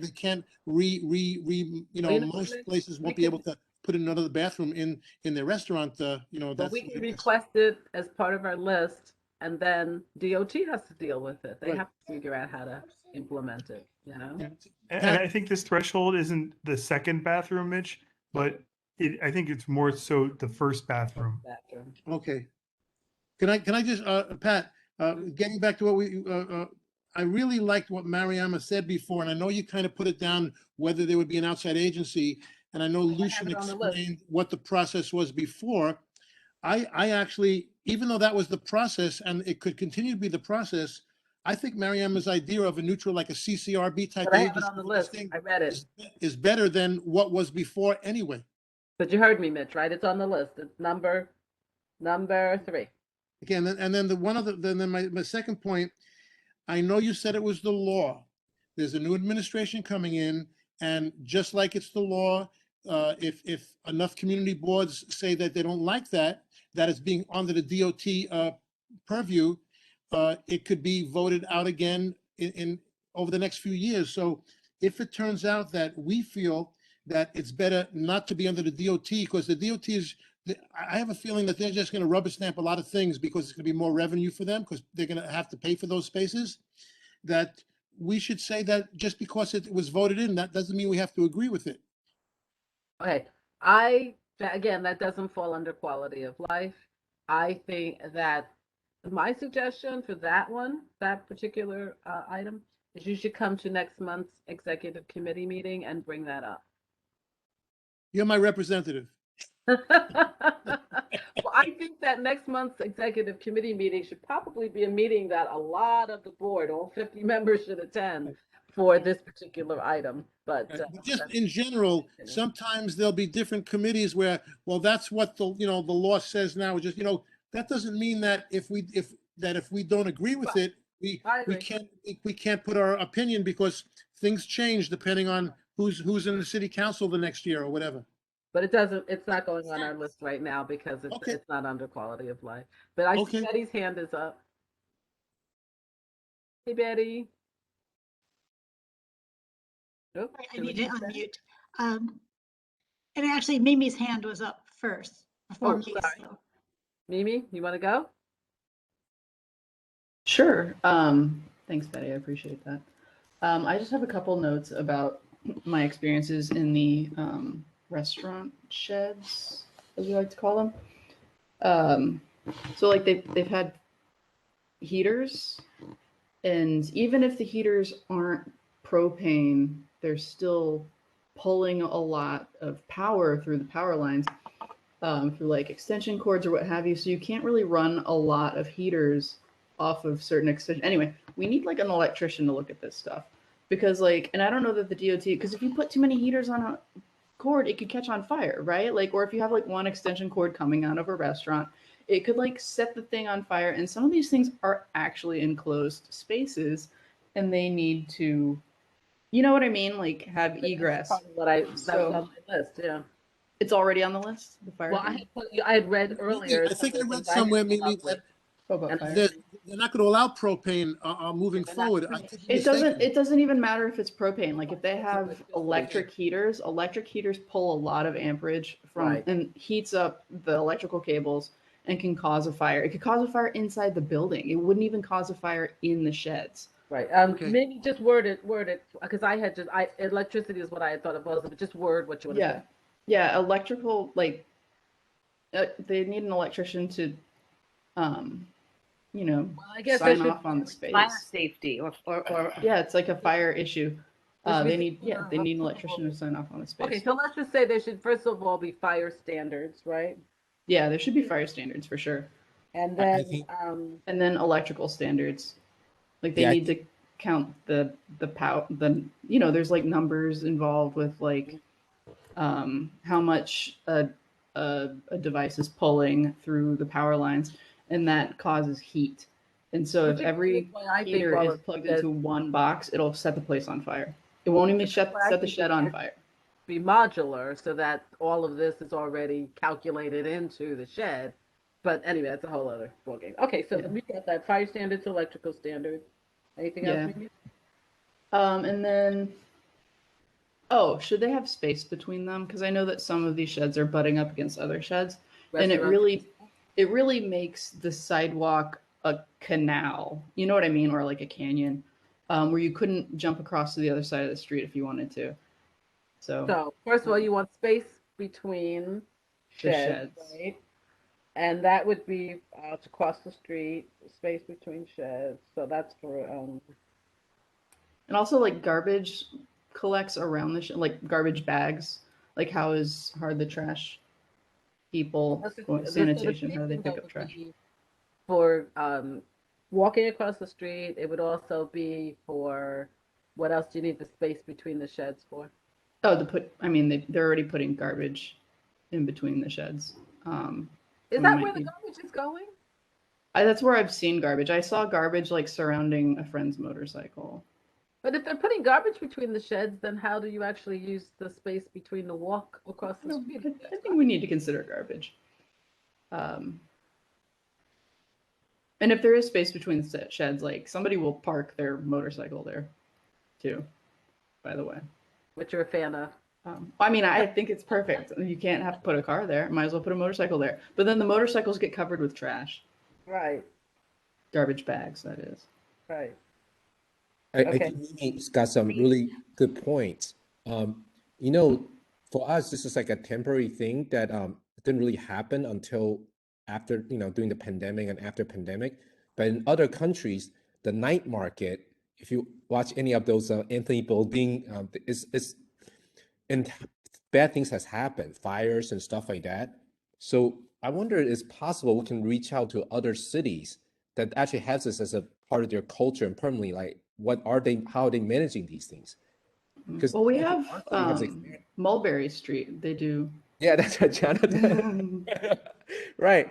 So, you know, because Mimi's got a great point. Now, I can just imagine, right? There's salt, right? Salt, snow, and electrical cable. Wow. That's a good combination, you know? I just wrote down snow removal between the space. But good points, Jimmy, but again, doesn't really fall under us Okay. reaching out to the other cities. That's up to our city to do that, you know. And again, I think that this should be a conversation that, you know, people should come to the executive committee, and if they have points that have not somehow made it onto our list, they should see what everybody is. I mean, Lucian, don't you think that's a good idea? Say it again, Pat. I'm thinking that people should come to to December's executive committee meeting. Oh, yeah. Yeah, to Definitely. discuss this, because I think it should be a full board discussion, and it's a little difficult to do it at the full board meeting. And also next month is when we're discussing this again at the executive committee meeting to be able to write the resume. So if there are suggestions and other, you know, thoughts that you would like to have considered, it would be great if people came to the full board meeting. I'm just going to quickly, I'm sorry, Jimmy, great idea. Don't want to cut you off. I want to move to Betty because she had her hand up. Betty? Great. Well, actually, I want to start with a lot of people are making assumptions that I wish they would get out of their minds and their vocabulary in the first place. The word shed shouldn't even appear. Yeah, what are we calling it? Well, those are people who are breaking the rules of the temporary program, and the permanent program is going to be stricter than the temporary was. So I think the point is, it should be, from my perspective, it should be an open structure where you can have a sightline visibility through the seating area from any direction. That if they want to have a roof, so there's cover from rain, you know, fine. But nevertheless, I don't think there should be full sides, period, on any side of it. How do you heat it, Otherwise, though? it's not outside. It's a structure that they built, and that's not what outdoor dining is supposed to be. Right. It's not even COVID safe. But how do you heat it? One, and two, close the thing, which I believe the DOT is going to do anyway, for all snow months, which is why they said they have to be no fixed structure. It has to be able to be completely removed and stored for a few months a year, because the sanitation department has said for snow clearage, they want those structures off the street. So any of the roadbed structures should be removed. They did, what I saw, I didn't give the months. So, you know, if you want to recommend that it be from Thanksgiving through the middle of March, which covers really all the snow season. I mean, you can do that, or you can simply say that it be closed for the snow season and leave it at that. Okay, I've written it. It's number 9 on the list. Since I know that Tammy has brought this up, so I'm going to admit that I'm stealing this from her. But since rats is one of the issues of this committee, her comment about having a vermin mitigation plan. I want to make sure, because I know you were there when she said it, Pat.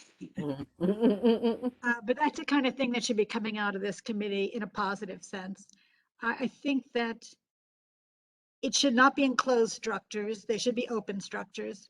I have that with the sight line, no For the sight line, which you need for safety too, because if someone's turning a corner in a vehicle if they can't see through the structure at all, it's very dangerous for people. It's, yeah, that's a problem. I Okay, I'm think there taking should it. be no music, which is a rule but hasn't been enforced. You But said no music? no music or amplified sound for the outside diners. That means no opening windows or doors where you can get sound bleed from the inside if they have indoor entertainment of some sort. Because if we're going to worry about noise, that's one way of doing it, is saying, look, there just is no amplified sound. But I don't really want to hear them announcing people to their tables either, if I lived in the area above it. I think there should be, dining used to be have to close by 10 p.m.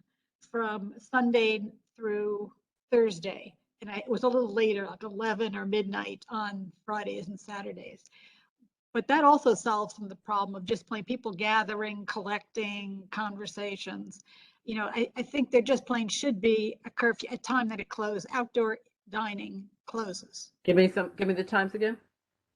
I believe before in the temporary program, it was 10 p.m. was what the DOT had for that one. And is that Certainly for Sunday through Thursday, that's adequate. If you want to make it a little later on weekends, I'd be interested in hearing what people okay? say. So we're saying Sunday through Thursday at 10 p.m. Make it 10 p.m. I believe before it was 10 p.m. period. But if you want to give them a little bit more leeway, because there are some streets that are more festive during the summer. Friday and Saturday. Okay. And next, anything else? No, I like the outdoor dining seating being counted towards bathroom mandates, whatever they are. I do think that some of these issues, that other ones, I really are not DOT. They are the other agencies that are still responsible for what they've always been responsible for. Such as if they're grading a restaurant, they should also be looking at the outdoor space. But again, they're mostly interested in No, I'm food sorry. Just say storage it and again, 'cause kitchen. I brought that up before you came about the grades. So what did you just say? I said, actually, that still belongs to the Department of Health. Health. And they still, so you can, if you want to add that they also consider looking at any of the outdoor dining areas. Well, how do you propose they do that? Because that was something I brought up earlier. Was Most of their concern is about the storage of food, which is going to be in the kitchen, which isn't going to be outside. But it's also, I thought, about the cleanliness of the restaurant. I don't think that much, but like I said, Department of Health would still do it anyway, not DOT or anyone else. DOT does it because they designate the street space and sidewalk space. Do you want to say then something like that DOT should continue to consider their grades when looking at the outdoor? DOT doesn't do grades. But those, you're confusing agencies. The SLA will still deal with the liquor license. The Department of Health will still deal with the cleanliness and health factors. Right. So I'm not going to pretend that DOT rules are going to cover that, because they're going to say that's not our purview. No, I'm saying, do you what want we to say do. something like DOH should be considered as part of this, when they're DOH. Well, then right, there can be another comment about other agencies, non-DOT. So if some wording. Solution, if you're going to try to make this complete, some comments for other agencies would be that they consider looking at. Yeah, the vermin droppings, and it would be Department of Health in the shed, not, we call it a shed thing. Yeah, for the dining structures, which is I think a more neutral term. Thank you. I think that the reason why the resolution is coming out of exec is because it's not going to be aimed solely at DOT, but it will be a request for rulemaking for the following issues, and we'll make sure that we highlight which issues go with which agency or authority. All right. We're coming up on our 15 minutes, or we may have passed it. We passed it. Okay. So anything else? Because I want to read this list back to everybody. I had one suggestion, but I see Detta sorry, had her hold on, hand up Miss before Betty, did you have anything else? No, that's for now. I'll email you if I have any others. Okay. Mitch? Well, Detta had her hand up. If that's. I'm sorry, Detta. I have my hand up too. Who is? I'm not seeing hands. Okay, so you want me to, do I go or wait for? Wait. I see Detta. Who just said I had my hand up too? It was Francis. Karen, wasn't it? See, when I see people, when I see faces, I can tell who's doing what. Okay, Detta, you want to go? Oh, yes. I just wanted to say that just to make sure, I mean, I think it's already, like Betty said, there's many things in the temporary program that are not being followed. I don't think they can have electricity. They can only be 50% enclosed in the roadbed. On the sidewalk, they can't be enclosed at all. Only can be, tables and chairs. So already there's a lot of rule breaking. But I just want to make sure that in the permanent program that if they are in the floating parking, that they only occupy the floating parking and they don't extend into the buffer of the bike lane or into the bike lane itself. Do you want to say something else about that? Because that came up at a committee meeting also, and one of the issues, and this does affect insurance also. So does everybody understand what that is talking about? That on some streets you have the sidewalk, the curve, and then you have a bike path, and then next to the bike path you have this floating parking that now the sidewalk shed, or what do you call them, restaurant structures are in, dining structures are in. So for the patrons and the wait staff to get to the dining structure, they have to go past, they have to walk in the bike path. Yeah, I mean, it's a difficult situation, but as long as the restaurants occupy the floating parking and they don't also build out into the buffer of the bike lane, then there's still enough visibility. But if they build out and take up the floating parking plus the bike lane buffer, then there's not enough visibility for patrons or bikes to really, navigate safely. That have you seen anybody in the bike paths? When do you mean anybody? Any of the restaurant structures that are all over the Upper West Side. I'm not sure about downtown if they've done it so extensively. All over the Upper West Side, they've taken the floating parking plus the buffer so they can have nice, big, huge enclosures when they're really supposed to only take the floating parking. And so I just want to make sure in the permanent program that gets specified. So I have here structure in floating parking only, not in bike path, right? Well, not in bike lane or buffer. Or buffer, right? Yeah, because that buffer it needs to be used exactly that, as a buffer. It was a buffer before for parked cars to open doors. Right. Now you basically need it as a buffer for restaurant staff and patrons to be able to step out and not be stepping into the bike lane, but be stepping into the buffer. Okay, so I have, once again, that I changed it. Structure in floating parking only, not in bike lane or buffer. Perfect. Okay, great comment, Detta. That's number 14. Anything else, Detta? You have another 15? Oh, no, that was the main thing. I mean, well, the one other thing was I am comfortable with having them be sort of different materials and shapes and sizes. I guess I find that visually appealing, but I'm not going to argue it either way. Yeah, I mean, it's so funny because I'm an artist and a designer, and normally that's how I would feel, but in this case I don't. But I don't think we can't determine it. We can only make suggestions. So we're going to go through the list, and if people want to keep things in, if they don't, we don't. But we'll go through the list in a minute. So anybody have a number 15? Well, I guess just I think it was mentioned, but just to make sure that maybe that they're however many inches off the curb they need to be so water drainage can still happen, either elevated or not right up against the curb.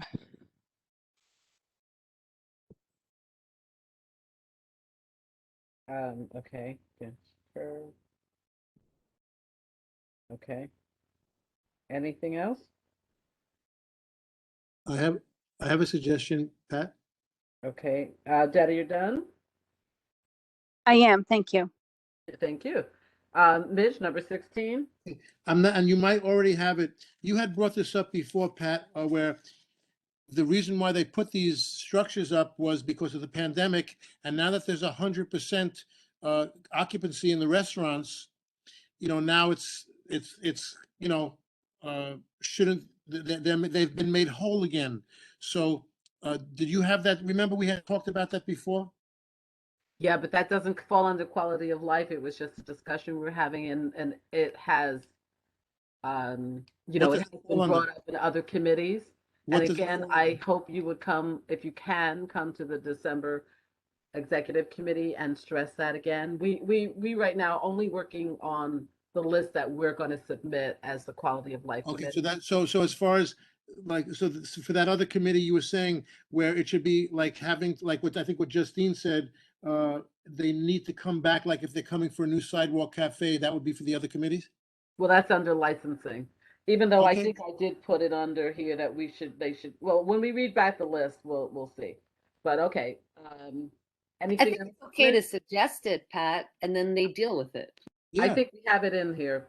It's in here. When I'm going to read back the list. But anyway, number 16, anybody, or we're done? Francis said she had. Mitch, you're done? thank you. Yes, Francis. Okay, Francis? Francis, Are you you're muted. Francis? Oh, you're on mute. Oh no, I had to switch my ear things. They died. Anyway, do we want to tackle the holidays in terms of a moratorium on limited use of the outside structures during the holidays because they may want to extend their holiday parties into the street so they can Let me have just give you more this. people. Remember, Just Betty, throwing it out there. remember Betty said, I think it was Betty, that the structure should be dismantled um, from Thanksgiving to March. Does that fall into the same, um, Francis? Is Oh, that?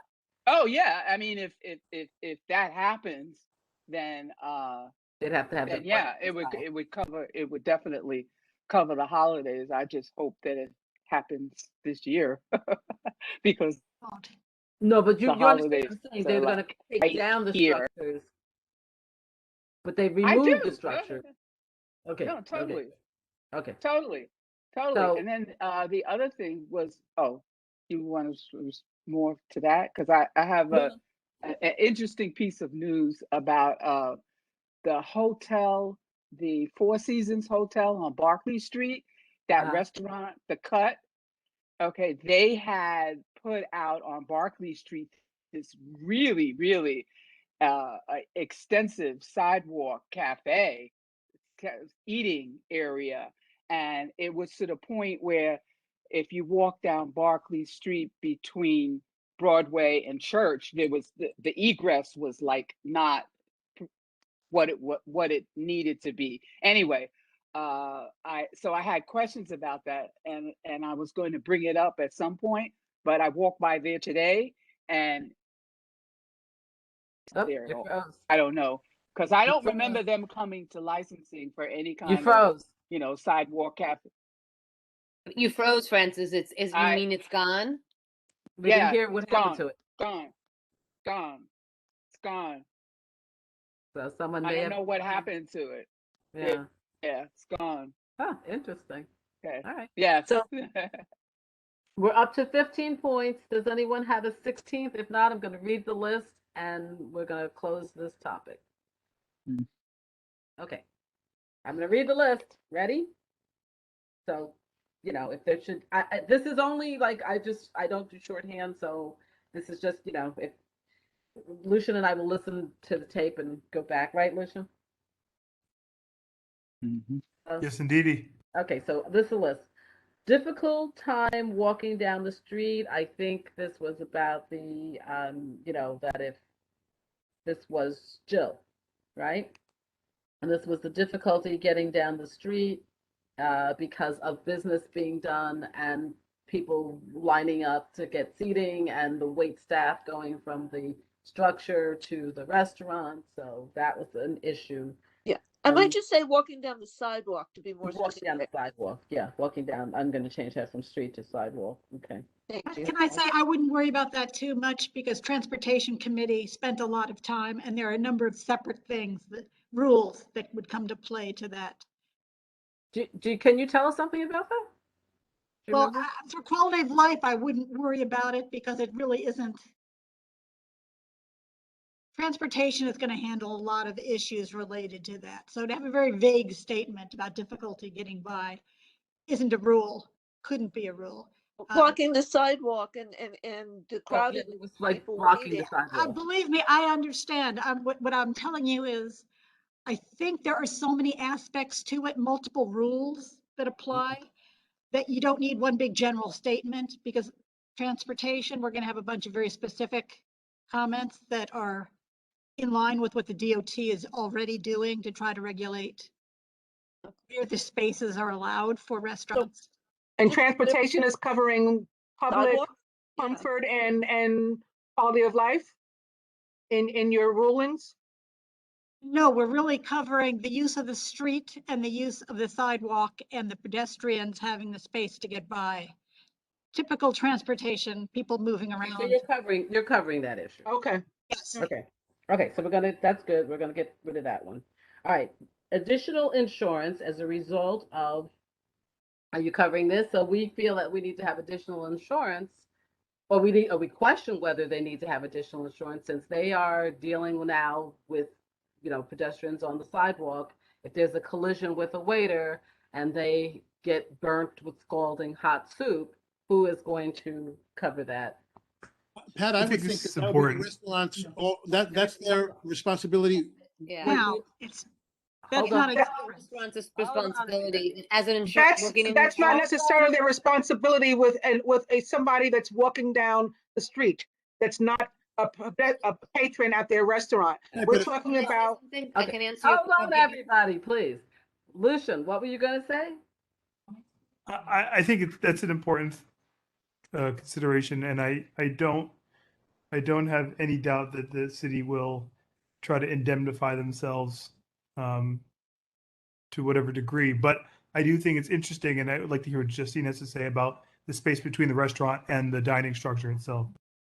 Yeah, so I think it's a question, and maybe this does fall into the DOT's purview. But so a restaurant's going to be responsible for the space, whatever is their area. But then if you're going to say that there's a walkway that's the bike lane, or the walkway that's the street that's in between it, which there is, right, or the sidewalk, depending on whoever is in control of that, they're responsible. So it's going to be this horrible nightmare of where the liability is going to fall. So if someone gets hit in the bike lane but falls into the restaurant shed and hits their head on the table, it's a nightmare. But in terms of, I think the question, at least, to say making sure that there's some requirement for insurance, like property, premises liability insurance for the restaurant, to be clear that it's extended to a certain place outside. As an insurance company, they're going to say, we'll cover a piece of that. So if that's their restaurant and that's outside, they also might say, no, we won't, because that's DOT property. That's the street. Well, that's exactly why I made the recommendation, Justine, that we include that, because I also don't feel that if something is caused, I mean, it will be up to, of course, the insurance companies if they're going to decide to indemnify or not. But in terms of damages, if we can get away with it, I don't think the taxpayers should have to pay twice. We're paying for these people to have additional space, square footage. Agreed. And then if there's an incident on public property, we'd be paying again if they could sue the city for being injured. They should sue the restaurant if it's because of them. We're leaving it in. Yeah, so it's a question. I don't know how it plays out, but it's definitely an interesting point. And then when it comes up, we're leaving it in, and again, executive committee, everybody should come. So number 3, is DOT going to have a neutral agency? This was something that Mariama brought up. Is DOT going to have a neutral agency to handle problems and complaints from the public so that DOT will not be policing themselves? We wanted to discuss using the sidewalk cafe criteria, which I don't think is quality of life, actually. I think we should take that out. Using sidewalk cafe criteria, I think that was discussed in licensing and it should stay in licensing. So I'm taking that one out, okay? Even though we all agree on it. Then I like the one, Lucian brought up the 13-seat rule for public bathrooms. We have, I forgot who brought this up, fire standards and electrical standards. This might have been Mimi, right? That was me. So we wanted to make sure that there are fire standards and electrical standards that have to be met. And we could flesh this out, but this is our list. Someone brought up the space between sheds so that you can cross the street, garbage can be picked up, motorcycle parking, it might have been Mimi, snow removal. Yes? Okay. We have open structure with a sight line. I think this was Betty, so that you can know full sides, so that you can see pedestrians can see through it, drivers can see through it. So this was for safety. Closed for snow months, Thanksgiving through March. I think this was also Betty. All right. Vermin mitigation plan for rats. I think this was also Betty. No music or amplified sound. Betty, you got a lot here. Closed 10 p.m. Sunday through Thursday and a little later on Saturday and Sunday, right? Other agencies, GOH, to look at dining structures when grading. So this was the restaurant grade, to have something in there so that other agencies would also take a look at the restaurant grades like DOH. Then we have data was floating structures to make sure that the structures were only in the floating parking areas, not in the bike lane or the buffer zone. And then someone just said elevated structure, not against the curb for water drainage. Okay? Lucia and I will work on this list, flush it out. If you have anything else you think of. Actually, there's We something had else. something about garbage in there. We did have garbage in there. But wait, let me just hear, Betty, what were you going to say? I thought there was also going to be something about, I was going to clarify a bit that I think they really should be issuing 1-year permits that For don't have to be renewed, and the renewal process would be looking at the number of filed complaints. Mm-hmm.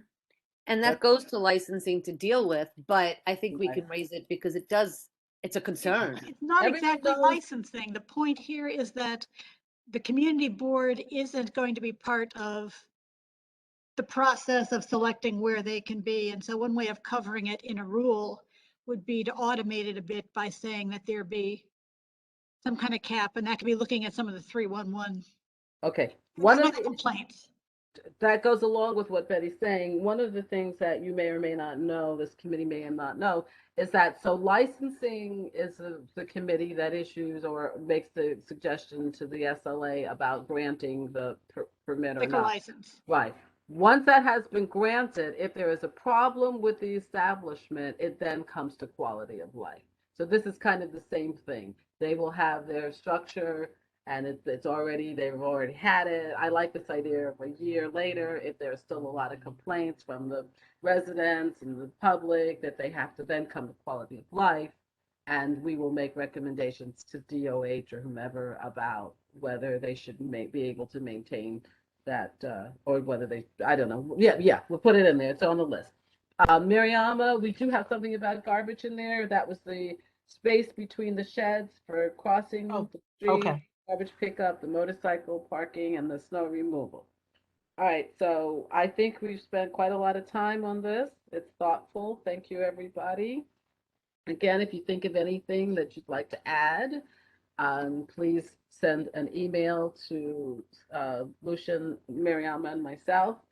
I think I would make a suggestion that everyone try to attend, if possible, the December Executive Committee meeting to hear the discussion and add or object to anything that you want to add or object to. So that would be great. So we're going to move on because it's getting late. It's 8 o'clock and we would like to get out of here. Let's give a 15 minutes to discussing the questions about inclusion and equity. And we've started this discussion. It's going to be an ongoing discussion. We started this discussion last month. And, you know, we just tu- tu- uh, touched upon it. I don't know how many people got to go to the borough president's equity and inclusion or understanding of what equity and equal seminar that went on. I forgot which day. What does anybody remember? Was it Monday, Tuesday, Wednesday, whatever night it was this week? It was on Monday. Monday. Monday. Did anybody get to go? I think I saw Miriam. I went. Yeah, Bob was there. Yeah. Okay. So they're not going to do it again, unfortunately. It was Oh, very, really? Because she was really yeah, it was good. very expensive. The doctor that they hired to be the facilitator, you know, and give the information was evidently extremely expensive. And so it was that they're only doing Well, that you one could night. tell And by her presentation. yeah. Well, She the was very problem good. also, the problem is also that they couldn't get a copy of her because it's her work product, so they couldn't get a copy. Oh, So yeah. Tammy yeah. asked for something. Right. If I'd known that, I would have recommended Dr. Anika. I mean, she works with us for a lot cheaper than I'm sure what this woman charged. Well, Yeah, here's a suggestion, same Miriam. caliber. Maybe you want to bring it up with Tammy that because I Dr. Nika is quite good. You're right. That maybe you want to bring it up with Tammy that we do something just for CB1, or if CB1 and 2 and 3 wanted to share the cost and we did it just, you know, you might Okay. want to bring it up That's with a good with idea. Tammy. Let's do that because same caliber, same kind of presentation. I mean, you know, it's Right. definitely. I've been at Summit Doctor. Yeah, she was good. Okay, so you guys can take that up with Tammy, please, and maybe we can another for those people who weren't able to attend, but also for those of us who attended but might want to hear some, you know, hear the information again. Was it not recorded? No, because we can't record it because it was her No, work. we couldn't get it. Yeah. Copyrighted. Yeah. So anyway, about this discussion of equity and inclusion, it has to be how it pertains to our discussions and our decision-making processes when it comes to, you know, our committee and dealing with, you know, the agencies that we deal with. So if anyone wants to jump in and make any suggestions, thoughts, comments, it's an ongoing discussion. We're not going to resolve it tonight. It's just for us to come up with kind of rules that we want to follow as we do the business of this committee. You know what? It's difficult because if you are implicitly or unconsciously biased, then by virtue, you're probably also not qualified to determine when you're being implicitly or unconsciously biased. Otherwise, you wouldn't do it. So for us to have to decide for ourselves what's appropriate and what's not appropriate, without having at least attended, you know, something like what the borough president had the other night, I think is pretty difficult. To a certain extent, I don't disagree with you, but because there are so many of us, we can check each other. You know? That's what I was going to suggest, that we call it and we just note it and we get back to it, you know, especially since these are being recorded, you know, we can review it, or if the person wants to do the checking at the time, if there's time. I mean, I find that this committee is but very I think we sensitive. should do it when it happens. I think it needs to be I agree with you and call it out in the moment if people are aware and doing it, but it also needs to be a safe space. But because people aren't going to, that's the point, But I Justine. kind of agree with People Justine, aren't it going needs to be a be safe aware. space. We And don't then want to we have calm to, down on the are we person. only talking about ourselves? Or are we talking about members of the public too? Like in general with the meetings? 'Cause I know I've been contacted by members of the public about some of our meetings that they were like, I was, you know, cringing. This was happening when I was attending your meeting. And so they don't feel necessarily that it's a safe space to tell somebody else, you know, they told me maybe because I was involved or a party, or they thought that Miriam, I would get it. since we don't know who the person is, can you give us an example? Yes. Okay. So we had one discuss. I think it was when we were discussing the Walking While Trans ban. There were some words that were used that are out of commission, basically, in terms of language. Yeah. And yeah, I was getting emails and calls like this person just said, this word that's not okay at your board meeting. But that's Okay. not the only time. I mean, it's been other things, so I'm just saying, like, and it wasn't intentional. It's not like the person was trying to hurt anybody. So that's what I'm saying. Like, people don't necessarily feel that they can reach out to Some of us are Lucian older. or Tammy or you, or, I don't know, or maybe even me sometimes Okay. I to was gonna say, report these things. So are we checking each other? Or are we trying to do like an overall reform? Okay, some of us are older, and some of us may not be aware of certain Yeah, of the new changes. terminology. Right. It's unconscious. And so Exactly. Yeah. So I how do think you check yourself? I Not think even one good thing unconscious, to it's do. also a Hold on, no. everybody. Hold on. One good thing to do, a suggestion I'm going to make is that for those of you who are aware that whoever of us are using incorrect terminology or outdated terminology, most of us have text messages. You could text the person at the time and say, I just want you to know that X amount or XYZ is offensive or not the correct term. That's one thing we could do. Yeah. I think if somebody were to say to me as an official old person who, luckily has children who teach me often that, it's a learning moment, said the correct way, it's good, right? If somebody says, not this particular, the term we use now is this or something said nicely, I think it's taken in the spirit it's offered. Right. I would like to know. I would like to be corrected. Exactly. Okay. I would like to know what term, Mariana, if it's okay. I mean, just for education. I don't want to say it. No, but something. I agree with you 1,000%. But then I don't know how we know. Yeah, how are we going to know? Like if in the spirit of knowledge and Right. like out front, you're not saying it like your opinion. Right. There might be a term that I don't know, or maybe I do know. Yeah, and we might use. So I mean, like without you could say Help us out this here. person said this word. I mean, we're not talking about the N word that everybody knows. No. No. Guys, All right, like transvestite is out, for example. Transvestite is out. Hermaphrodite is out. Hold on a second.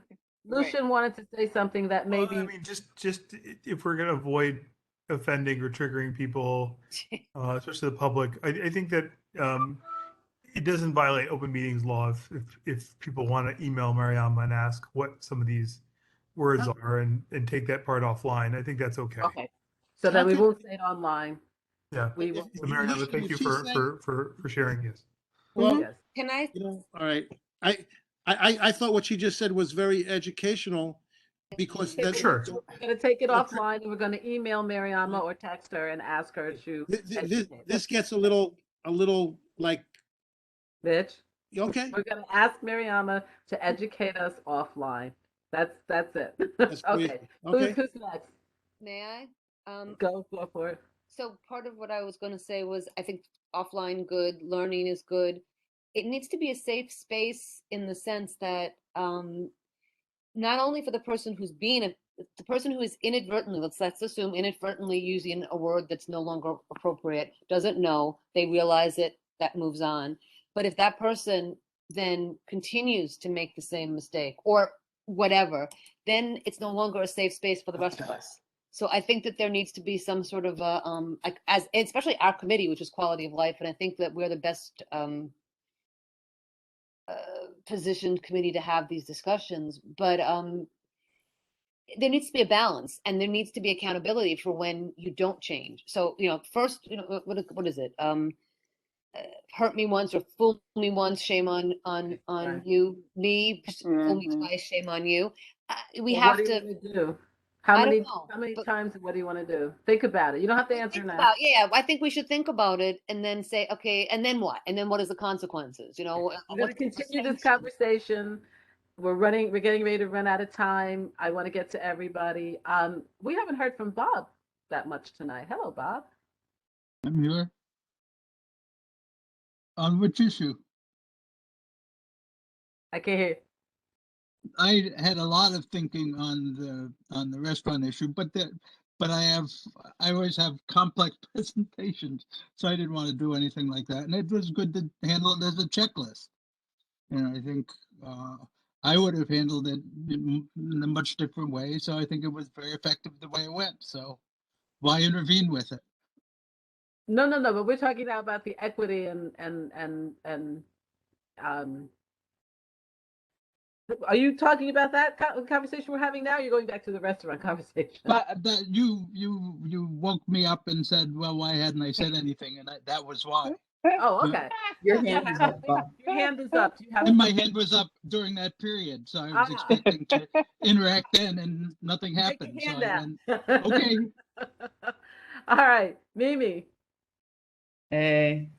Hey, So in this spirit of safe space, you know, we need to make it, we need to figure out how we want to correct each other. Like we need to correct each other in like a really loving and open way. Because otherwise we're gonna make people feel bad, you know, and like that's not what this is about. This is just about like letting everybody know like what's okay, like our boundaries essentially. Like this is a boundaries conversation. We need to be able to have it in a very like nice and caring way. And I know that that's how we are in this committee, and in it, and we need to be, you know, an example of that to the rest of the community board.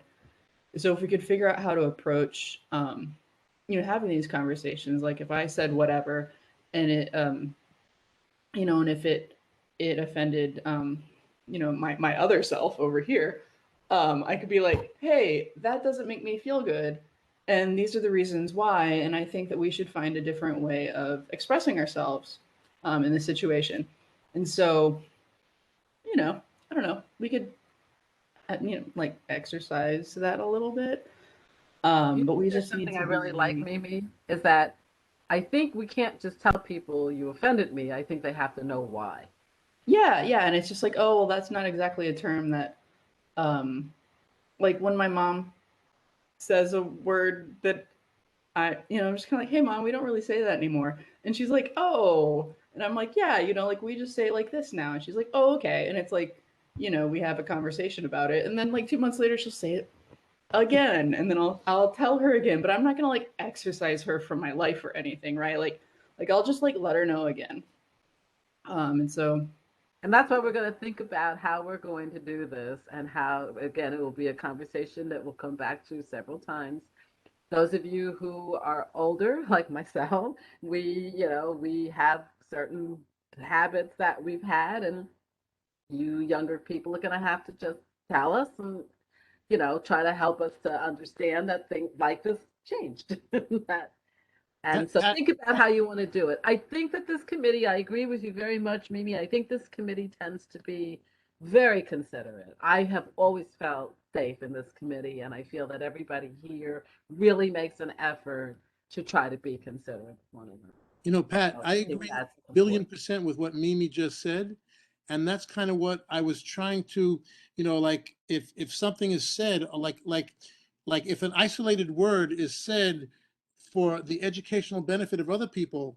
But that's why we're going to get Right, that right. from. But the only thing, like I said, to have to do, I understand what Lucian said because there are certain other rules, but it almost seems like to have to be afraid to learn something and have to do something offline.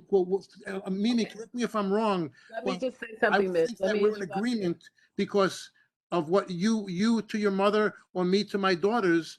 That's exactly what I was, because the expression, I guess I can't say that word, but the expression that Mariana said before that starts with a TRAN, when Pat and I were younger, that was the definition of that. And so now that I know that it's not really appropriate, I'm happy to not use that. But to But we have need to to know go the new one. offline Okay, but when I think remember this is that we are a public entity, and so what Lucia was trying to say is to say whatever the word is or words are online could trigger somebody who is either part of the committee or in the public, and so in the therefore, context of this discussion, though. but it's still being recorded. Okay, no problem. And I mean, so, yeah. You know what? We can take this. I think this is something that we should okay, take to executive committee, and maybe it needs to go to borough president. And maybe you're right. Maybe in the context of the conversation, ultimately, I we mean, could. I feel like Mimi was just talking total common sense and compassion, and that's where I was coming from. Okay. And I love you because you are very compassionate and concerned about other people. But for getting on with this conversation right now Okay, tonight, fine, fine, fine. just say that we're going to write You got it. Mariama and she is going to educate us, and we are then going to see about taking it further to find out what is safe and okay and appropriate for us to Okay. say in Okay, in a well, meeting. I do think that it wouldn't be terrible if we just like had a quick like, hey, we don't say it like that anymore thing in the recordings, just so that it's on the record too. You know what I mean? Otherwise, it just like could be taken out of context. It's like, I yeah, did end up saying a couple before Lucian stopped me, Well, that's what I yeah. felt. Let's take it to But I think that makes sense. Tammy. Okay. All right, let's get a ruling on this. Can I move on, Mimi, to Betty? Thanks, Mimi. I think, yeah, speaking from my own perspective, I don't care what people call me. Cripple, old lady. I mean, I don't care. I'm not real sensitive to those things. If it's not being said in a malicious way, I don't really care.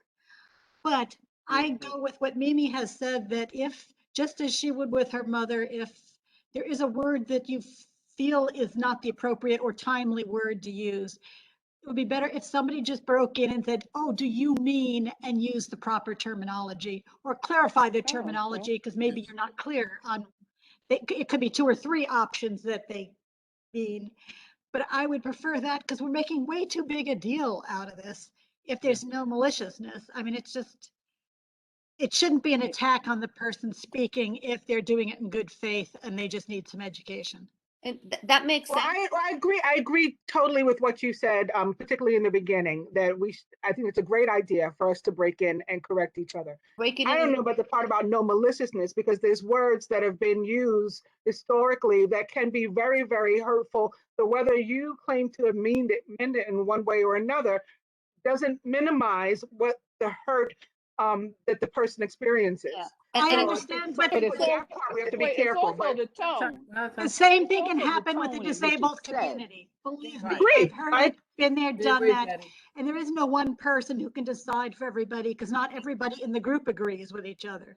And that that was Their part of what sensitivities was are said different, at what the they think is different. It's just, Betty. so That's part of what was said at that seminar this week. Is that some people, I happen to be Black. I am not African American.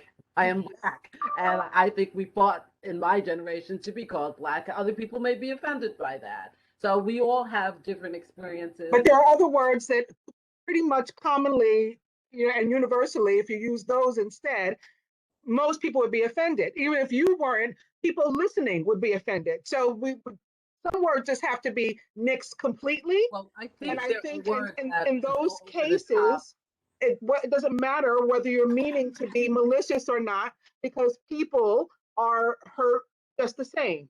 Right. you're But being Mariama, corrected. there are certain words for any of our communities that go over the top that we all recognize without being told that they are inappropriate. And then there are other words that it's just, it's the language has been made modernized. And so But particularly with the racial derogatory terms and the homophobic derogatory terms, those particularly often are accepted by more universally by more people and told to just like, oh, don't worry about it. They didn't mean this or didn't mean that. And that is not okay. That's you're being just as hurtful when you That's say right. like You're you're minimizing dismissing somebody's their pain. That's what I was going to react to. It is just say, at the end of the day, it's more than just words. Part of it is just also situations, people being cut off, things that there's more than just people saying the wrong word. But Right. with that said, it is what we learned on Monday was it is more, the microaggression is how it's taken, not necessarily how it's meant. And of course, part of what my idea of the safe space was, first, let's educate. because you cannot expect people to know everything all the time.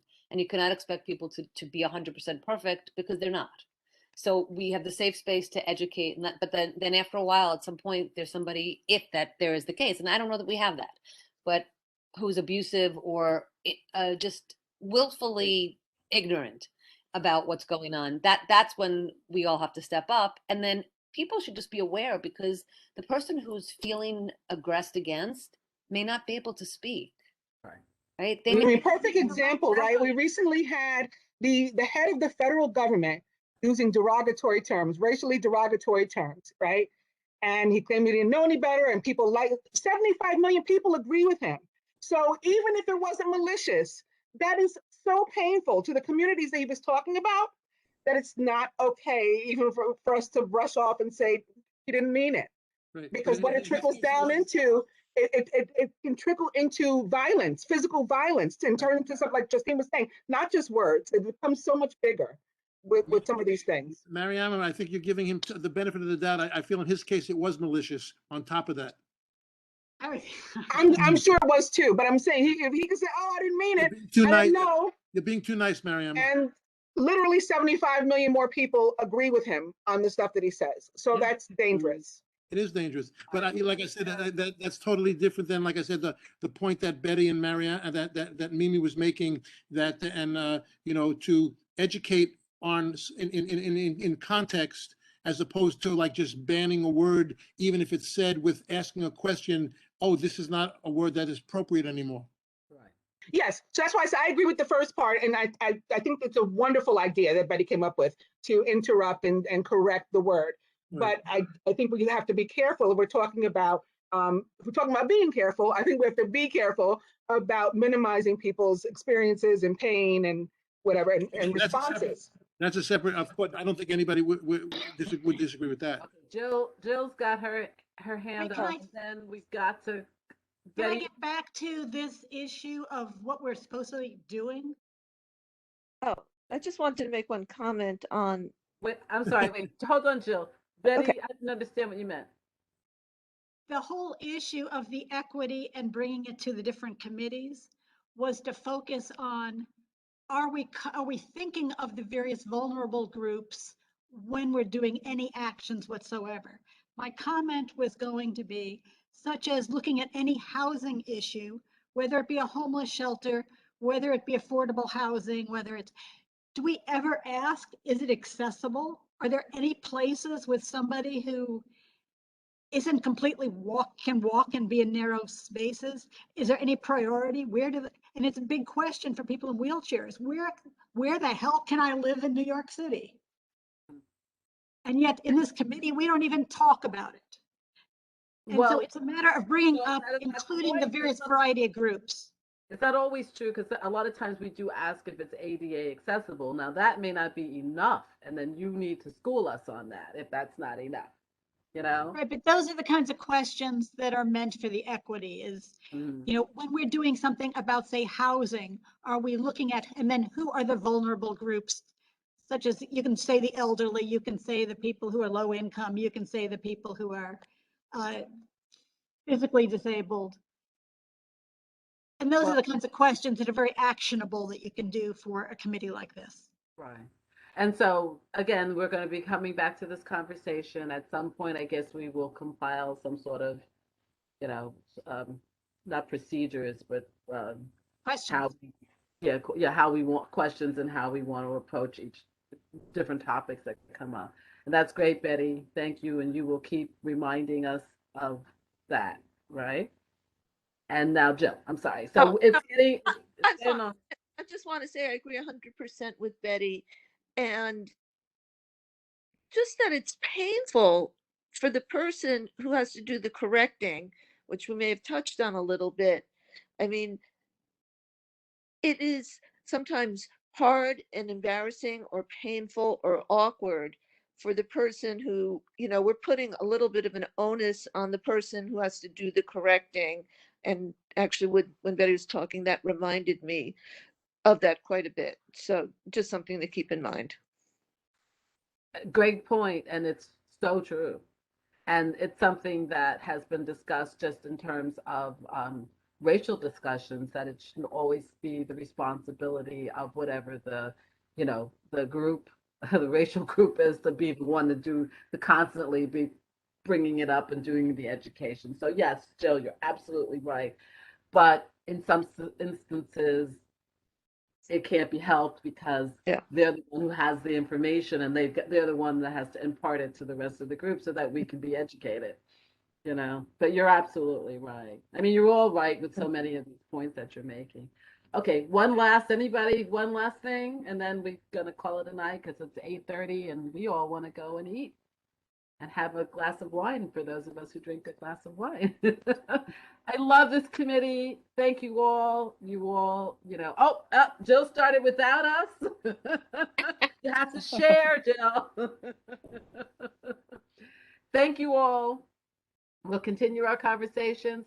Again, if you can, please try to come to the executive committee meeting in December so that if there is anything that you want to bring up that has not been covered, or you can hear what the other committees have said and have discussed about this open restaurants. Love you all. If I don't get this, will I see you before Thanksgiving? If I don't, have a great turkey day. Nope. Oh, yeah. We have a committee board meeting Tuesday. Full board. Okay, but I won't get to say that full board. Maybe I will, maybe I won't. But anyway, if there's anything else that comes up, anything you want to put on the agenda, please make sure to look at what we have on the agenda for December, and if you want to add something or clarify something, please write to Mariama and Lucian and myself. Mimi and Mariama and Lucian, we should talk to Lee about Worth Street, and I can't think of anything else at the moment. If there's something, you all will email us and one another. Have a great night. Be safe. Yeah, bye everybody. Bye. Good night, everybody. Good night. Thanks. That wine ain't gonna drink itself. Remember the Waltons? Bye.